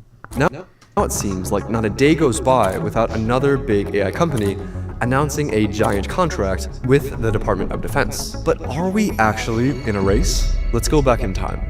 In January 2025, China challenged years of American AI dominance with the release of DeepSeek R1, wiping more than $1 trillion off the American stock market. Billionaire Mark Andreessen was everywhere, claiming that China was now ahead of the US in AI. Well, are they? According to the AI researchers behind AI 2027, there are 3 main pillars that would decide a US-China AI arms race. China, previously thought to be years behind, had potentially closed the gap to mere months. So if China supposedly had their foot on the accelerator, why wouldn't they completely catch up or even surpass the US? China has amazing AI talent, a big infrastructure advantage, and top-notch companies. The answer is that the country that holds the real power over who wins the AI race isn't China or the US. It's Taiwan. The most valuable company in the world right now isn't Microsoft, Google, or Apple. It's NVIDIA. Mom, what's that? All right, so whoops, there we go. All right, so we just found out that Taiwan is a big player in this. So we're going to figure out what exactly is going on. And NVIDIA is a big player because of the chips. So the chips, the computer chips are a big deal. Computer chips are a huge deal. And we're going to find out how just big of a deal they really are, because people are underestimating that, you know, these computer chips and how much they're needed, especially in the age of AI and data centers and things like that. So we're gonna see how grimy this get. You know what I mean? We're gonna find out, because these chips are like gold. So we're gonna see how this plays out. So let's continue. Here we go. Oh wait, I forgot to change the banner. Oh, I forgot to change the banner. All right, here we go. Use for AI or Apple. It's NVIDIA, because they are supplying the GPUs or AI chips, fueling the entire AI race. According to the researchers, the whole AI race comes down to one thing: computing power, also known as compute. AI companies are spending as much as they possibly can on computing power, hundreds of billions of dollars, because the bottleneck to scaling increasingly smarter AI systems isn't money, it's cutting-edge chips. But here's the catch: NVIDIA doesn't actually manufacture those chips. That job falls to Taiwan Semiconductor Manufacturing Company, or TSMC. They've been working together since 1998, which shows just how long the two companies have relied on each other. TSMC depends on equipment produced by America and its allies, putting it within the US sphere of influence. Taiwan and China have been geopolitical adversaries ever since the Chinese Civil War between the PRC and the ROC ended in 1949, with the ROC retreating from mainland China to the island of Taiwan. So since 2022, the US has banned companies, like NVIDIA, from selling top-tier chips to China. This left China with almost no good options to obtain the best chips. Crazily enough, roughly 20% of all of China's chips come in from smuggling. You could get paid $1 million per suitcase of GPUs you bring into the country. But the rabbit hole keeps going. What? The same ban has also torpedoed China's So GPUs is basically like a new drug hustle is what it sounds like. You can get paid millions of dollars per suitcase of GP. That is crazy. But it makes sense, because if you look at it like in the process of when Bitcoin took off, you had Bitcoin mining. If you know anything about mining, you know, the processors and GPUs, those things started to shoot up like crazy, because that stuff was needed in order to mine the new currency, the new digital currency that was on its way, that's here to stay, that's on its way. So with that being said, yes, that drove that up like you wouldn't believe. But let's continue. Own chip-making industry. Before 2022, all the best Chinese-made chips were made using special silicon chips called wafers, made by TSMC. Without access to those, Chinese chip makers have scrambled to come up with replacements. China's best domestic chip manufacturer, SMIC, lags a few years behind TSMC. This leads to a massive difference. The researchers estimated that the United States had 75% of the world's supply of the advanced chips needed for AI development, with China having 15% and the rest of the world combined having 10%. Google alone has probably 15% of all the world's compute, while DeepSeek has maybe 1%. This is a huge deal. The US has 5 times the compute as China, so claims that America is losing the AI arms race feels strikingly similar to what US military contractors were saying about the Soviet Union during the Cold War to get larger defense contracts. In fact, while tech billionaires like Mark Andreessen claimed that DeepSeek was a Sputnik moment, showing that China was actually ahead of the US, DeepSeek's own CEO accidentally revealed last year just how much the chip ban had hurt them. Mid last year, the CEO of DeepSeek, they were working in total obscurity. And what he says is, he's like, yeah, so honestly, like, we're really excited and like doing this AGI push or whatever. And like, honestly, like, money's not the problem for us, talent's not the problem for us, but like, access to compute, like these export controls, man, that's a real problem for us. Oh boy. Nothing can stop us on the path to AGI except access to compute. He who controls the chips controls the future of AI. So when it comes to the first pillar of AI development, compute, the US is winning by far. But there are 2 more major potential bottlenecks that could actually tell us if we're in an AI arms race. Because it doesn't just take advanced chips to train smarter AI models. You also need energy. China has surpassed the US in energy, but that power means nothing if China doesn't have the AI chips they need. And the US has enough potential energy sources that it could unlock that energy won't become a bottleneck for AI.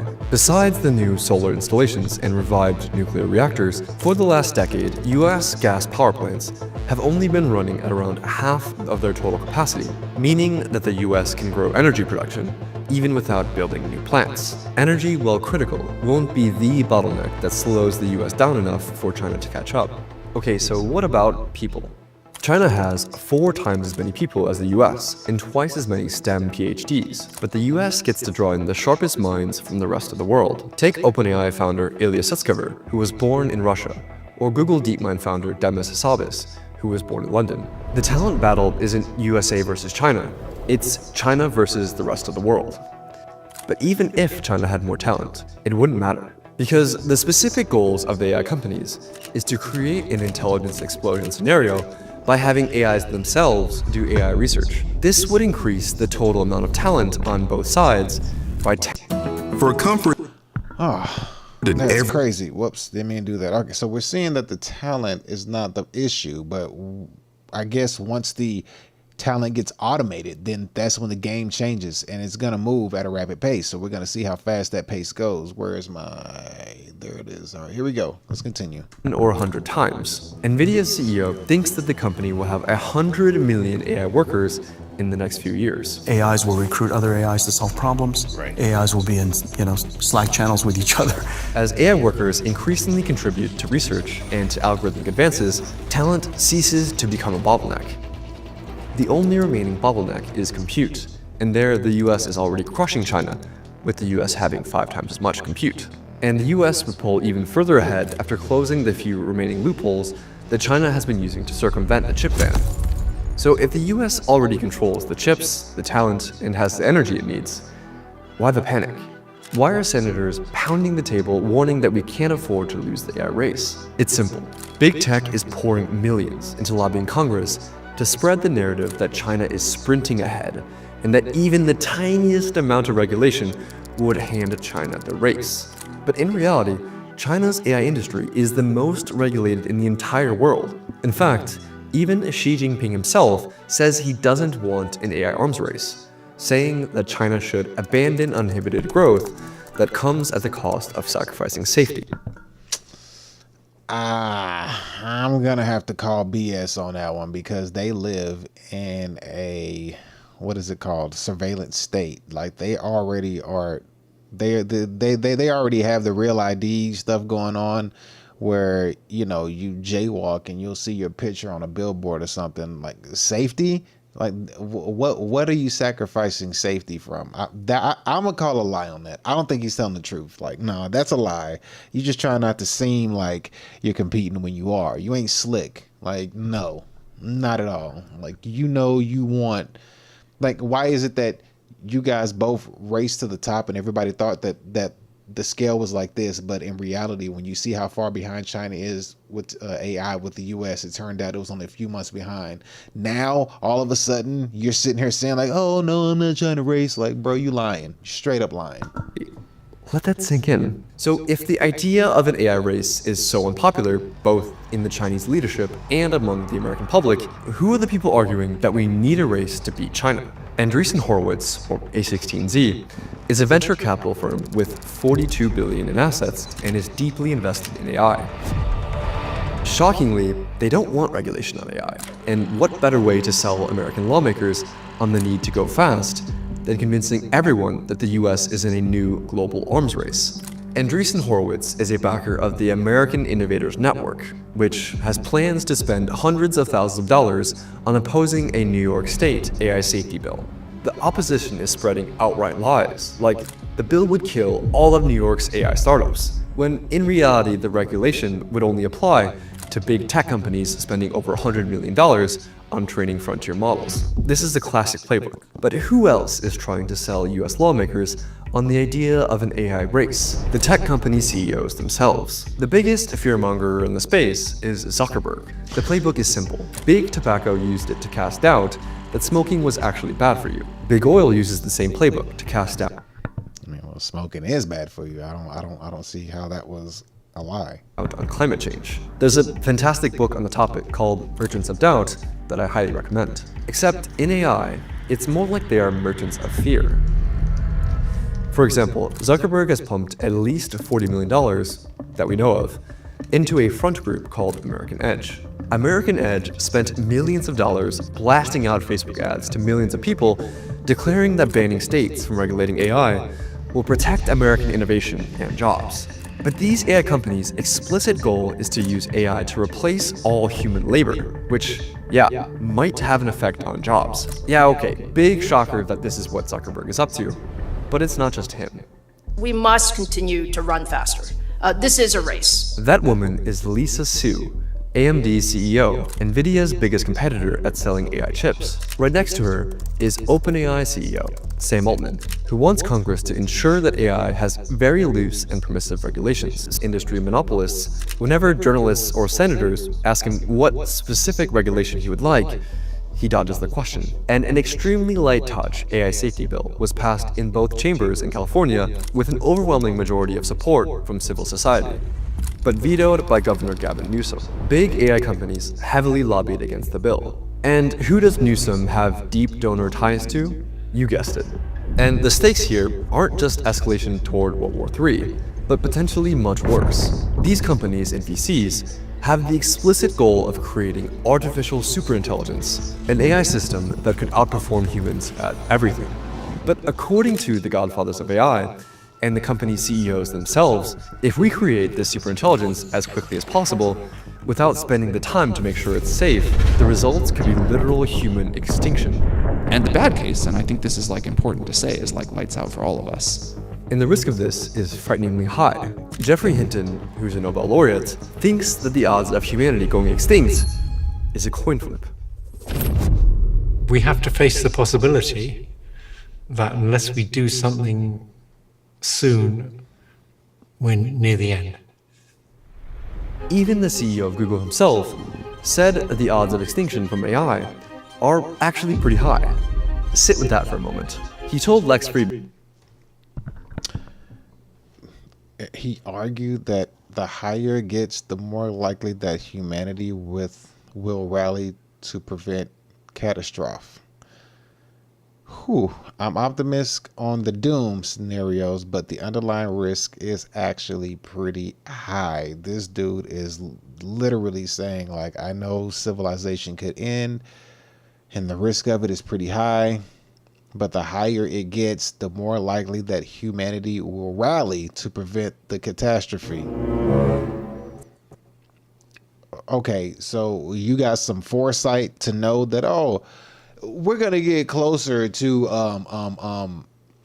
a doom scenario, but the good news is that the humans are gonna rally together and stop it from happening. So like, we're gonna just keep pushing forward with this doom scenario of AI taking over, because we know that you guys at some point are going to rally and stop it. Don't worry. So I have faith in humanity that they'll stop it, but I'm going to keep causing, you know, ruckus. AI are actually pretty high. Sit with that for a moment. He told Lex Fridman he's an optimist because he thinks humanity will rally to prevent catastrophe. In other words, that humanity will rally to stop him from building the thing he is building. This timeline is wild. Okay, but there may be a solution to all this madness. The head of DeepMind believes that this is a problem that nations can't solve by competing, but by cooperating. In the same way that we have CERN, he believes that we need a CERN for AGI. Right now, the US is by far the leader in AI, and could use that leverage over China to negotiate a bilateral treaty regulating AI development. And instead of creating fake AI arms races, humanity could actually work together. Okay, I see what he's trying to say there. Humanity working together, but that has never ever been a thing that's worked out. Like, since when does humanity work together? Never, ever, ever. However, let's give him a round of applause for that video, because that was a good one.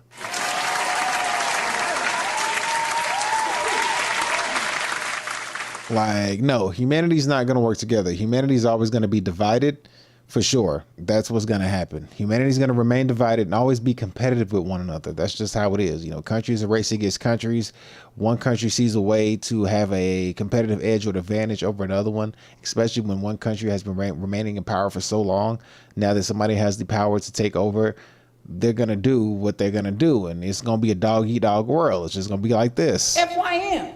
Fuck y'all motherfuckers, you know? So that's how it's going to be moving forward. So I don't see humanity working together to stop anything or to make anything happen. The competition is going to keep on competing. However, the way that, was it Google? The Google CEO, the way he mentioned it, he's like, yeah, we run a risk of doom or catastrophe. However, he believes humanity. So if you listen... Oh my gosh, that was actually, let me see if I could find that one more time. Let me find that real quick. If you listen to what he said right there, whoops. If you actually listen to what he said right there, he basically said, like, I'm on this side and you're on that side. Let me find that real quick, because that's actually a profound statement in this whole video for him to, there it is right there. I just found it. This right here, this is an extremely profound statement to make. Right here. I'm optimistic on the doom scenario, but the underlying risk is actually pretty high. But he argues that the higher it gets, the more likely that humanity will rally to prevent catastrophe. Does he not can consider himself a part of humanity? Does he see himself over here and humanity over here? So he's going to keep doing what they trying to do on this side, while humanity at some point is going to be like, hey, that's too much, and go stop them. He's like, I'm on this side, but I believe y'all over there are going to stop me at some point from doing all this. That's, to me, that's the way that question, or not question, but to me, though, that's the way that statement is being made. He know what side he on. Do you know what side you're on? That's how I'm taking that. That's what it seems like to me, because dude clearly ain't stupid. But what we're going to look here in this next video is that we have two guys who, it's a quick short. They're going to speak on an AI Cold War that's happening, and we're going to see it from their perspective and see what they say. So let's look at these guys and see what they think about AI having a Cold War. So let's go ahead and get this playing. Here we go. You said about an AI talent Cold War. Yeah. I was like, what the fuck is that? I think the Cold War probably has two components, and one is infrastructure and two is talent, but we can start with talent. I've been in London together with some other AI founders for a conference. We got an invitation from someone, let's say, fairly high up in the US government to meet up for dinner. But essentially, they were making it very attractive for us to move our AI talent over.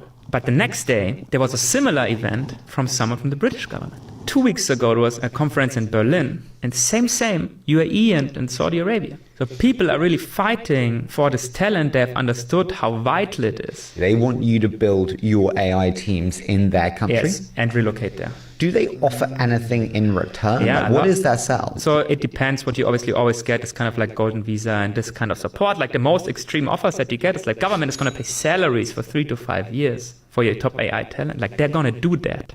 Why would you not do that? They're going to take away the cost base of your AI team? Yeah, I mean, first A team has to relocate, so there's a personal choice behind that as well. I think you seriously have to consider it. If it's the best for your company, then you have to do it, and if your employees want that. You said about an AI.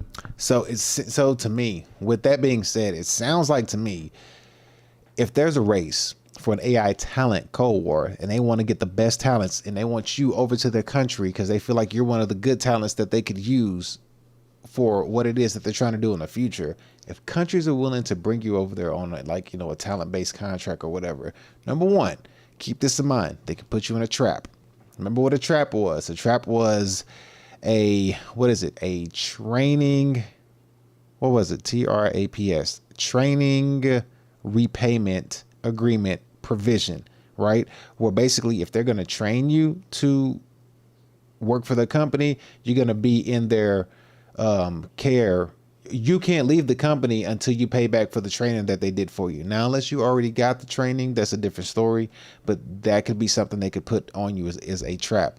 Another thing, you're not going to have very many people with this skill. Probably like 10 million, 20 million, 50 million worldwide. That's not a lot. And you're going to use that to run your company. What happens, in my opinion, with that is if you only have so many people that's able to run this AI, and this AI can be shot out massively and across the globe and only takes so many people to do it, that's a way to enslave a hell of a lot of the population in a way that it's never been enslaved before whatsoever. So when they do that, they can literally enslave an entire society with not too many people, and then in turn, at some point, turn around and, enslave the ones that created the AI, or enslave the ones that had the AI skill, and at some point live out, the vision of the Georgia Guidestones. That's how I look at it. Like the long term, the long play, bring the population back down to 500 million. If 500 million is in control of 1 billion, how much is that? Excuse me. If 500 million is in control of 8 to 9 billion people that's on this earth. I mean, let's look at that number. Let's take 9 billion. 9 billion. What was that? I need another zero. 9 billion times 0.05. Oh, nope, that was wrong. Let's figure out what that number is real quick. So 9 billion. We'll say 5%, but I need more zeros. That's a million. There's a billion. Okay, cool. So we're going to do 0.05. So 5% of people if there's 9 billion people on this earth, 5% of people is going to be 450 million. So you can bring the population down to single digit numbers under 9 to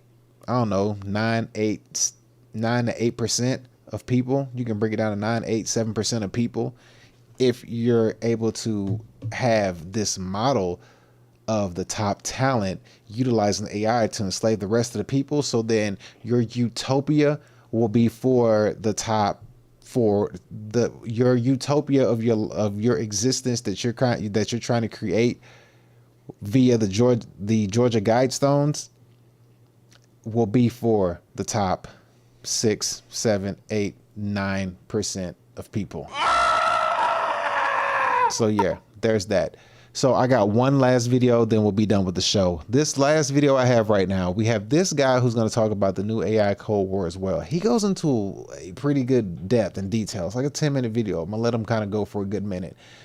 But Charlie Kirk. Who is Charlie Kirk? Charlie Kirk. Okay, I'm gonna look that up in a second. This next video I'm gonna show you is that this guy is gonna speak on the AI Cold War. Now he's speaking, this is from last year. This is a last year assessment that this guy's gonna talk about. So you might hear him speak on the election and stuff like that. But listen to how he puts this into a perspective to get you to understand exactly how he sees the power of AI could be implemented globally and how it could be used to basically set up a I mean, a new normal or whatever you want to call it in any sort of fashion. So let me put this guy up on the screen and let's go ahead and get this video going. And I'm gonna let this guy talk, and he does make some good points. So just hang tight. He starts off kind of slow at first, but then listen to what he's saying as he goes on, and you'll start to get the bigger picture. So here we go. Cold War Batman, what a world we live in. Would you rather have 200,000 Facebook followers or 70,000 Twitter followers? Because the Facebook followers give you access to in-person events, but the Twitter followers give you access to the eyeballs of politicians and news anchors. So which do you pick? If you're Russia, you pick both. And not just hundreds of thousands, but millions of followers on. Oh, snap. Okay, so somebody just mentioned that Charlie Kirk just got smoked. No way. Okay, I see it now. I just pulled it. Okay. Okay. Oh, no. Okay. Oh, okay. Jesus. Okay, hold on 1 second. Hold on. I got to pull this up. This is a big deal. The fact that this just happened just now at an event in Utah. Wow, are you serious? Okay, let me pull this up then. This is actually a pretty good, no, not good. This is a pretty big deal. Let's see. I don't know if he is gone or if he just got shot, but here we go. I'm gonna put this up on the screen real quick. Here we go. Charlie Kirk, if you know anything, this guy right here, you always see him, a conservative type dude who's always challenging the leftist ideas. So at Trump Alley, Charlie Kirk shot during an event at a Utah Valley University. He was shot at a university in Utah. Turning Point USA executive director in critical condition after being struck while hosting a UVU event. Oh, wow. That's a big deal. I'm sorry. I don't know why the thing is right here. His thing is all over my screen. Maybe I should try to get that out. I'll get that out the way. There we go. Charlie Kirk, the powerful right-wing activist, Trump Alley, and executive director of Turning Point USA was, I don't know if I can, people always worry about saying certain things, but he was on Wednesday, which is today, while hosting an event in Utah and is in critical condition at a hospital. In the videos posts circulating on social media, Kirk can be seen getting struck while speaking and sitting beneath the tent in the Utah Valley University courtyard. Kirk was there as a part of the American Comeback Tour, which is hosted by the TPUSA chapter at Utah Valley. There is also video footage of students on campus running away from the sound of shot. Oops, I said it, but whatever. So this just happened. This is crazy that this just happened. And I always see this guy on social media. You know, he's always, you know, going against the left-wing people and question their ideologies and stuff like that. But if they just skitty popped him at a university, like there ain't no holds barred going on. It's like a, you know, like a hardcore match back from WWF. This is wild. Shout out to you, recruiter. I appreciate that. Thank you. I appreciate you for putting that in the chat. I greatly appreciate that. Thank you. This is crazy though. This just happened. This just happened today, just now. So breaking news, breaking news, man. This is wild. He's in critical condition. I don't know how bad it is, but this here is crazy. And this was from 20 minutes ago. The university said in a statement that Kirk was taken away by his security. Law enforcement was told that the AP, he is in a hospital in critical condition. Campus police are investigating the incident. There's some conflicting reports about the detainment status of the suspect. The president has asked for prayers for Kirk. Trump wrote on Truth Social, "We must all pray for Charlie Kirk, who has been a great guy from top to bottom. God bless him." All right, so there's that. So there's the man right there. If you don't know, I mean, like I said, I've seen him on social media a whole lot. I wonder where he got hit at. That's the question. Do you know where he got hit? Did he get hit in like the arm, the chest, the leg? Like, where did he get hit? I wonder if they specify where he actually got hit. This is crazy. So breaking news on this guy right here. That's very unfortunate, man. That is very sad that that happened on a university, on a college campus. This is crazy. But this is just pushes the agenda further to keep people away from colleges and have them doing schools online as well. So that's like a double-edged sword with that, to stay away from universities, because you speak I mean, because you could speak this stuff here at universities and they'll still come out and hit you with one of these. So be careful out there, people. Be careful. Whew, that's wild. Okay, well, let's go ahead and get back into this video that I had going. Let's listen to this guy. He's going to speak on the new AI Cold War. Like I said, this is from last year before the election. So he's going to basically kind of talk about that. But listen to his perspective on what he sees as the new AI Cold War going on into the future. So let me put it back up on the screen and let's let it continue. Here we go.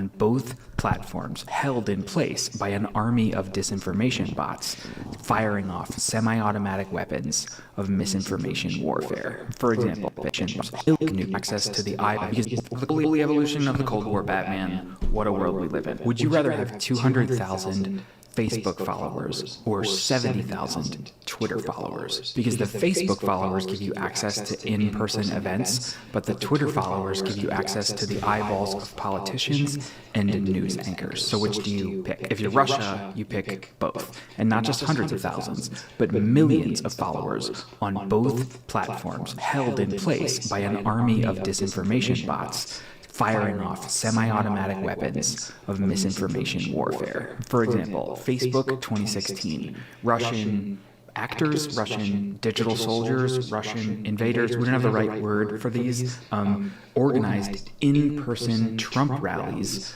via Facebook. And then they reached out to them and said, obviously we're not domestically present in the United States, and they reached out to them and said, hey, I'm sorry that I'm not going to be able to attend the event. Would you be willing to take the lead? And then they reached out to media outlets and connected media outlets with these recently deputized campaign event leaders. So think about this. For a minute, people in Russia got Americans off their couches for a political cause using their keyboards and bot farms. And then the real world media would cover this real life event, leading famously, or not famously, but like should be famously, to the Trump campaign itself reposting imagery from a political event that only happened because of Russian election interference. Holy evolution of the Cold War Batman, what a world we live in. So I would say that those 200,000 Facebook followers are worth quite a lot. If, however, you pivot your disinformation to Twitter, your posts wouldn't just be seen by your tens of thousands of followers on accounts of Russians pretending to be Americans.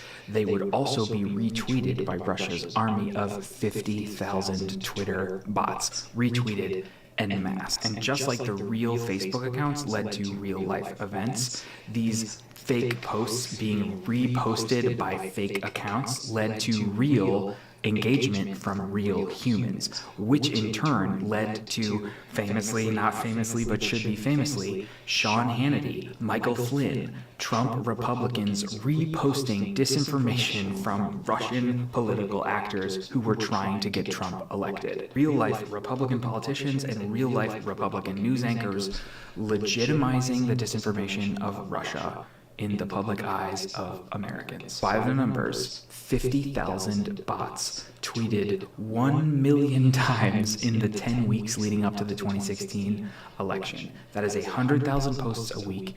That is 600 posts an hour for a month. The book I'm obviously referring to is the Mueller Report. I'm reading it to prep for the upcoming election. You probably remember, but in case you forgot, this is the report that was generated by the Department of Justice in response to allegations that Russia had interfered in the 2016 election. If you remember 2 words from the whole affair, you might remember no collusion. There was no collusion with Russia. And to think that you understand all 500 pages of this with those 2 words is like thinking that you understand The Incredibles because you remember no capes. Meta Man, Express Elevator, Dynaguy, Snag on Takeoff, Splashdown, sucked into a vortex. No capes. You've forgotten Frozone, you've forgotten Violet Parr, you've forgotten Dash, and you've forgotten Syndrome. You know, Syndrome, the guy who uses deceptive technology to project power that he doesn't actually have, fomenting a fake conflict for false accolades and famously failing. We love you very much, but it's time to go home now. You might be wondering why I'm studying this right now, why I'm making a video on this right now. First of all, hi, I'm Charlie. I'm a bioethicist. I wrote my master's thesis on teaching ethics to machine learning systems like the Twitter algorithms, for instance. I'm not just interested in this because there's an election coming up. I'm interested in this because developments in AI technology, specifically developments with deepfakes of voices, deepfakes of people's likenesses, make the Russian bot farms look like a Discman compared to our iPhones and supercomputers. Gen Z, a Discman, like before we had the mobile internet, we would take music and we would write it in pieces of plastic, which we then put in a little device that would spin the plastic around in our pockets and would play us like 12 songs at a time. 50,000 Twitter bots is scary, but 50,000 Twitter bots with 8 years of artificial intelligence development, and not just AI development, but generative AI development, is practically a nuclear moment for disinformation warfare. We will be living through. Wow. So he basically is just saying that there's going to be a nuclear moment for disinformation warfare. That is a huge statement to make. If you look at the grand scheme of things, there's going to just be a completely fake world and fake how do I say this? Like, you ever heard somebody say like they want to control the narrative? Well, this is controlling the narrative to a whole point where like you just like anything that you look at, if you're in the internet world or you're not in the real world, but you're just all in the internet world, because that's where we get information from. It's not the TV anymore, it's the computer. So any information that we get, you don't know what's real or what's fake, because then there's fake voices. The voices can be fake. The likeness can be faked. The stories can be faked. The building can be faked. The ocean can be faked. The car can be faked. The clothes can be faked. The food can be faked. The glass and the plate, everything can be faked out, and you won't be able to tell the difference. So any story that comes up, you won't even know like what's real and what's not. So he's saying that basically there'll be a warfare put on people's minds to a point where you don't know what's real and what's fake or what to believe unless you go outside and, like they say, touch grass. But even then, at that point, everybody else around you is going to be living in this simulation of a world, and there's a whole generation of kids growing up that their existence is already these computers and tablets and stuff like that. So what they're seeing and consuming, they're going to believe is real, and they're not going to know how to decipher the two if they don't go outside and live an actual life. And that's going to be rough. And then who's to say that if somebody uses your likeness or your voice or something and show a video of you committing a crime, that they can hold that against you? Through the most interfered with election in history to date, interfered with the most sophisticated tools history has ever seen. And we're like kind of pretending it's just a regular election cycle. This is bonkers. Let's back up. One of the things in sort of regular old election cycle that we have is Republicans characterizing an increase in immigration as an invasion. I do not agree with my Republican neighbors on their characterization of this as an invasion, but I don't disagree with their moral prioritization of the sovereignty of our nation. If we were being invaded, that would be a big deal, and that would be important for us to pay attention to. Now, again, I don't agree with the rhetoric that immigrants are stealing our jobs and stealing our votes, but just for the sake of argument, what if I just pretended that I agreed for a minute?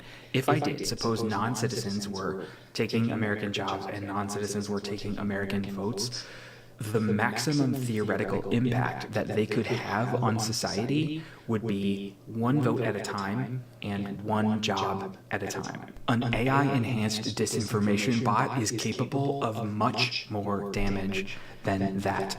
A intellectual invasion scares me more than economic invasion. And again, don't think it's an invasion, but just for the sake of argument. Trespassing into the edges of our minds is, to me, more intimate and scary than just crossing property lines. We say existential threat all the time. That's exactly what I said. It's going to be in your mind now, so you won't be able to decipher reality from what the cyber world or the computer world. Like, it'll be two different realities. You won't be able to figure out what's what. So your mind is going to be completely tampered with. and you're not gonna know what to believe or you ain't gonna know what's real or what's fake. So he's on point with this, and like I said, this is a year old, but let's let him keep going. Iran developing a nuclear weapon would be an existential threat. But when the attack targets our perception of the world, that is an epistemic threat. Epistemology is the philosophical study of knowledge. An epistemic threat is a threat to our knowledge. The wildness of an epistemic attack is that if it succeeds, you cannot see it, almost by definition, because an attack on your perception is an attack on how you see the world. Let me say that differently. If someone broke into your house, took your TV, and like burned down the rest of the house, you would notice, and you'd be upset. If someone broke into your house, stole your TV, and like took your journal out and was reading passages of your journal and like left your journal open to like a vulnerable moment, you would also be upset, but you'd also be like creeped out and weirded out. But if someone broke into your house and they used a new advanced technology to change some of your journal entries subtly in a way that you could not tell which thoughts were theirs and which thoughts were yours. And then they opened your family photo albums and they tweaked some of the pictures and changed some of the memories in nearly undetectable ways. That would be a new kind of crime. That would be something that we do not even have a word for yet. And if they put the journal back, there's a chance that you couldn't even have an emotional reaction because you wouldn't have noticed. Wow, that's a hell of a way to think about that. That's actually pretty scary. That's brutal when you think about it. Like, change your pictures, change the wordings in your journal, just completely just erase. So therefore you can't even pass down anything. You can't pass down the truth anymore to anybody moving forward with the way he's talking. Truth could no longer be passed down because the narrative is completely under control. The altering of history, knowledge, stories, thinking, everything would completely be altered, and you would have no way of even knowing for a future generation to even put up any kind of fight whatsoever with any kind of correct knowledge, forever be enslaved forever. That's brutal. Whew, you know, and you know what, at that point the only thing left to do would be this.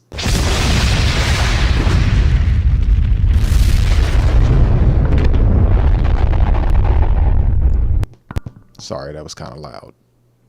When an epistemic attack succeeds, you cannot see it because it has become how you see the world. We simply do not have language yet for the kind of epistemic invasion the Cold War has evolved into. Biological warfare is already taken. Information warfare kind of feels a little bit weak, if we're being honest.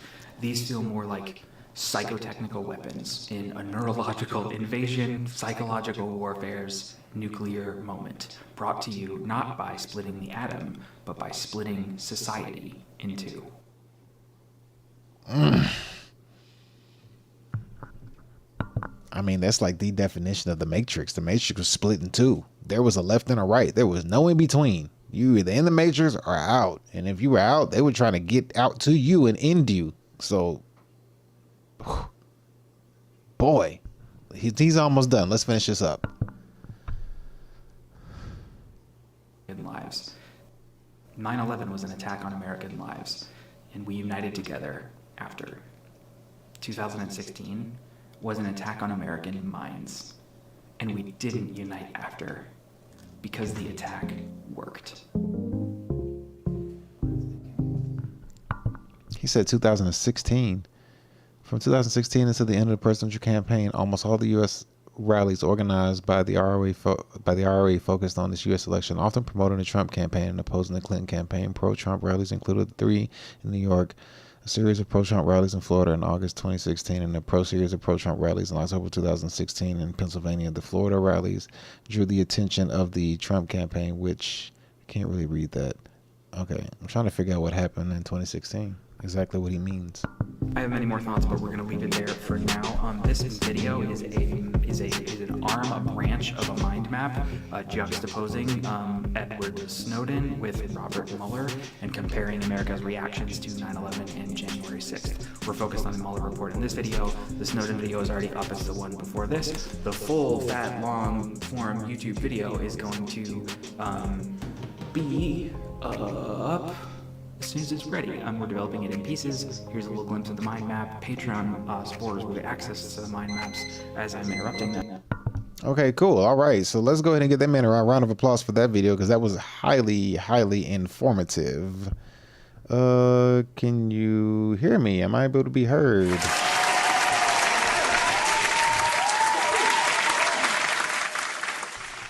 I don't see my microphone thing moving, so it got me thinking that I'm not heard. Give me 1 second.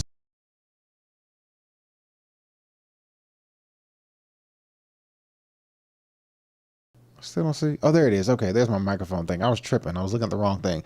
But yeah, so there it is. So there we have it for that video right there. And he made a really good point. That's a really good way to look at things. He's saying that this is a different kind of warfare that could be implemented on everybody as a whole. It's a psychological warfare, and each time a warfare happens, we're able to see what's going on. But then as that time goes on, we're able to see it less and less and less and less. And this time it's going to get to a point where the AI will be at such a advanced way of putting warfare on people.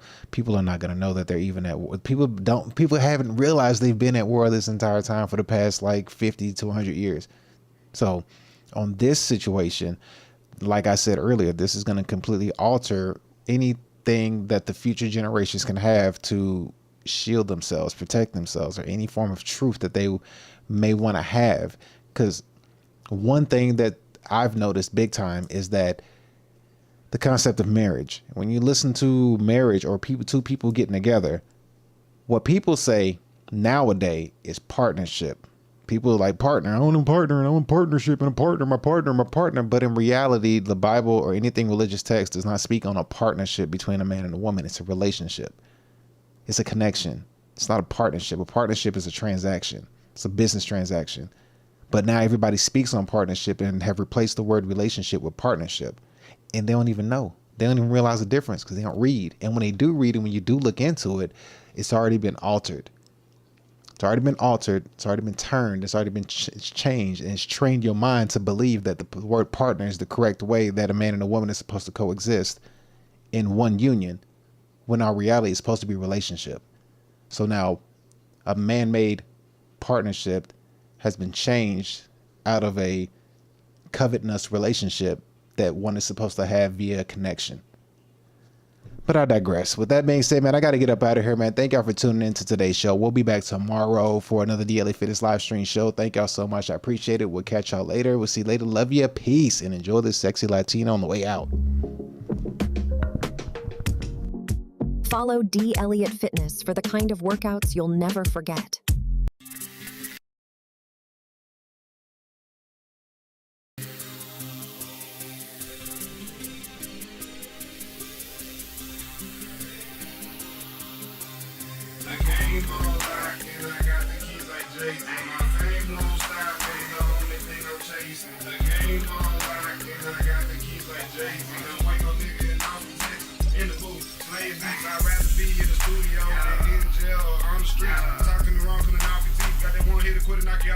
It's big R, baby, I'm obsolete. Pockets chunky like cottage cheese. Real nigga, I just gotta be. Smoking weed that don't gotta see.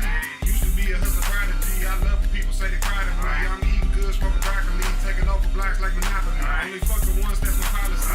Most of these hoes tryna cause a scene. Like niggas mad they not on the team. See, I got bread, then buy the dream. The game on lock, and I got the keys like Jay-Z. My fame won't stop, but the only thing I'm chasing. The game on lock, and I got the keys like Jay-Z. My fame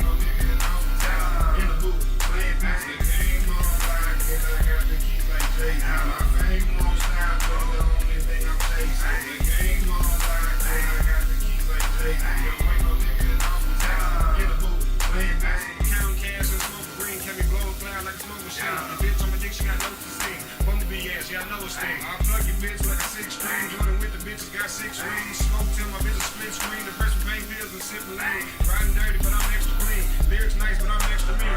All-star heavyweight like Wolverine. The bitch lunch like she Wolverine.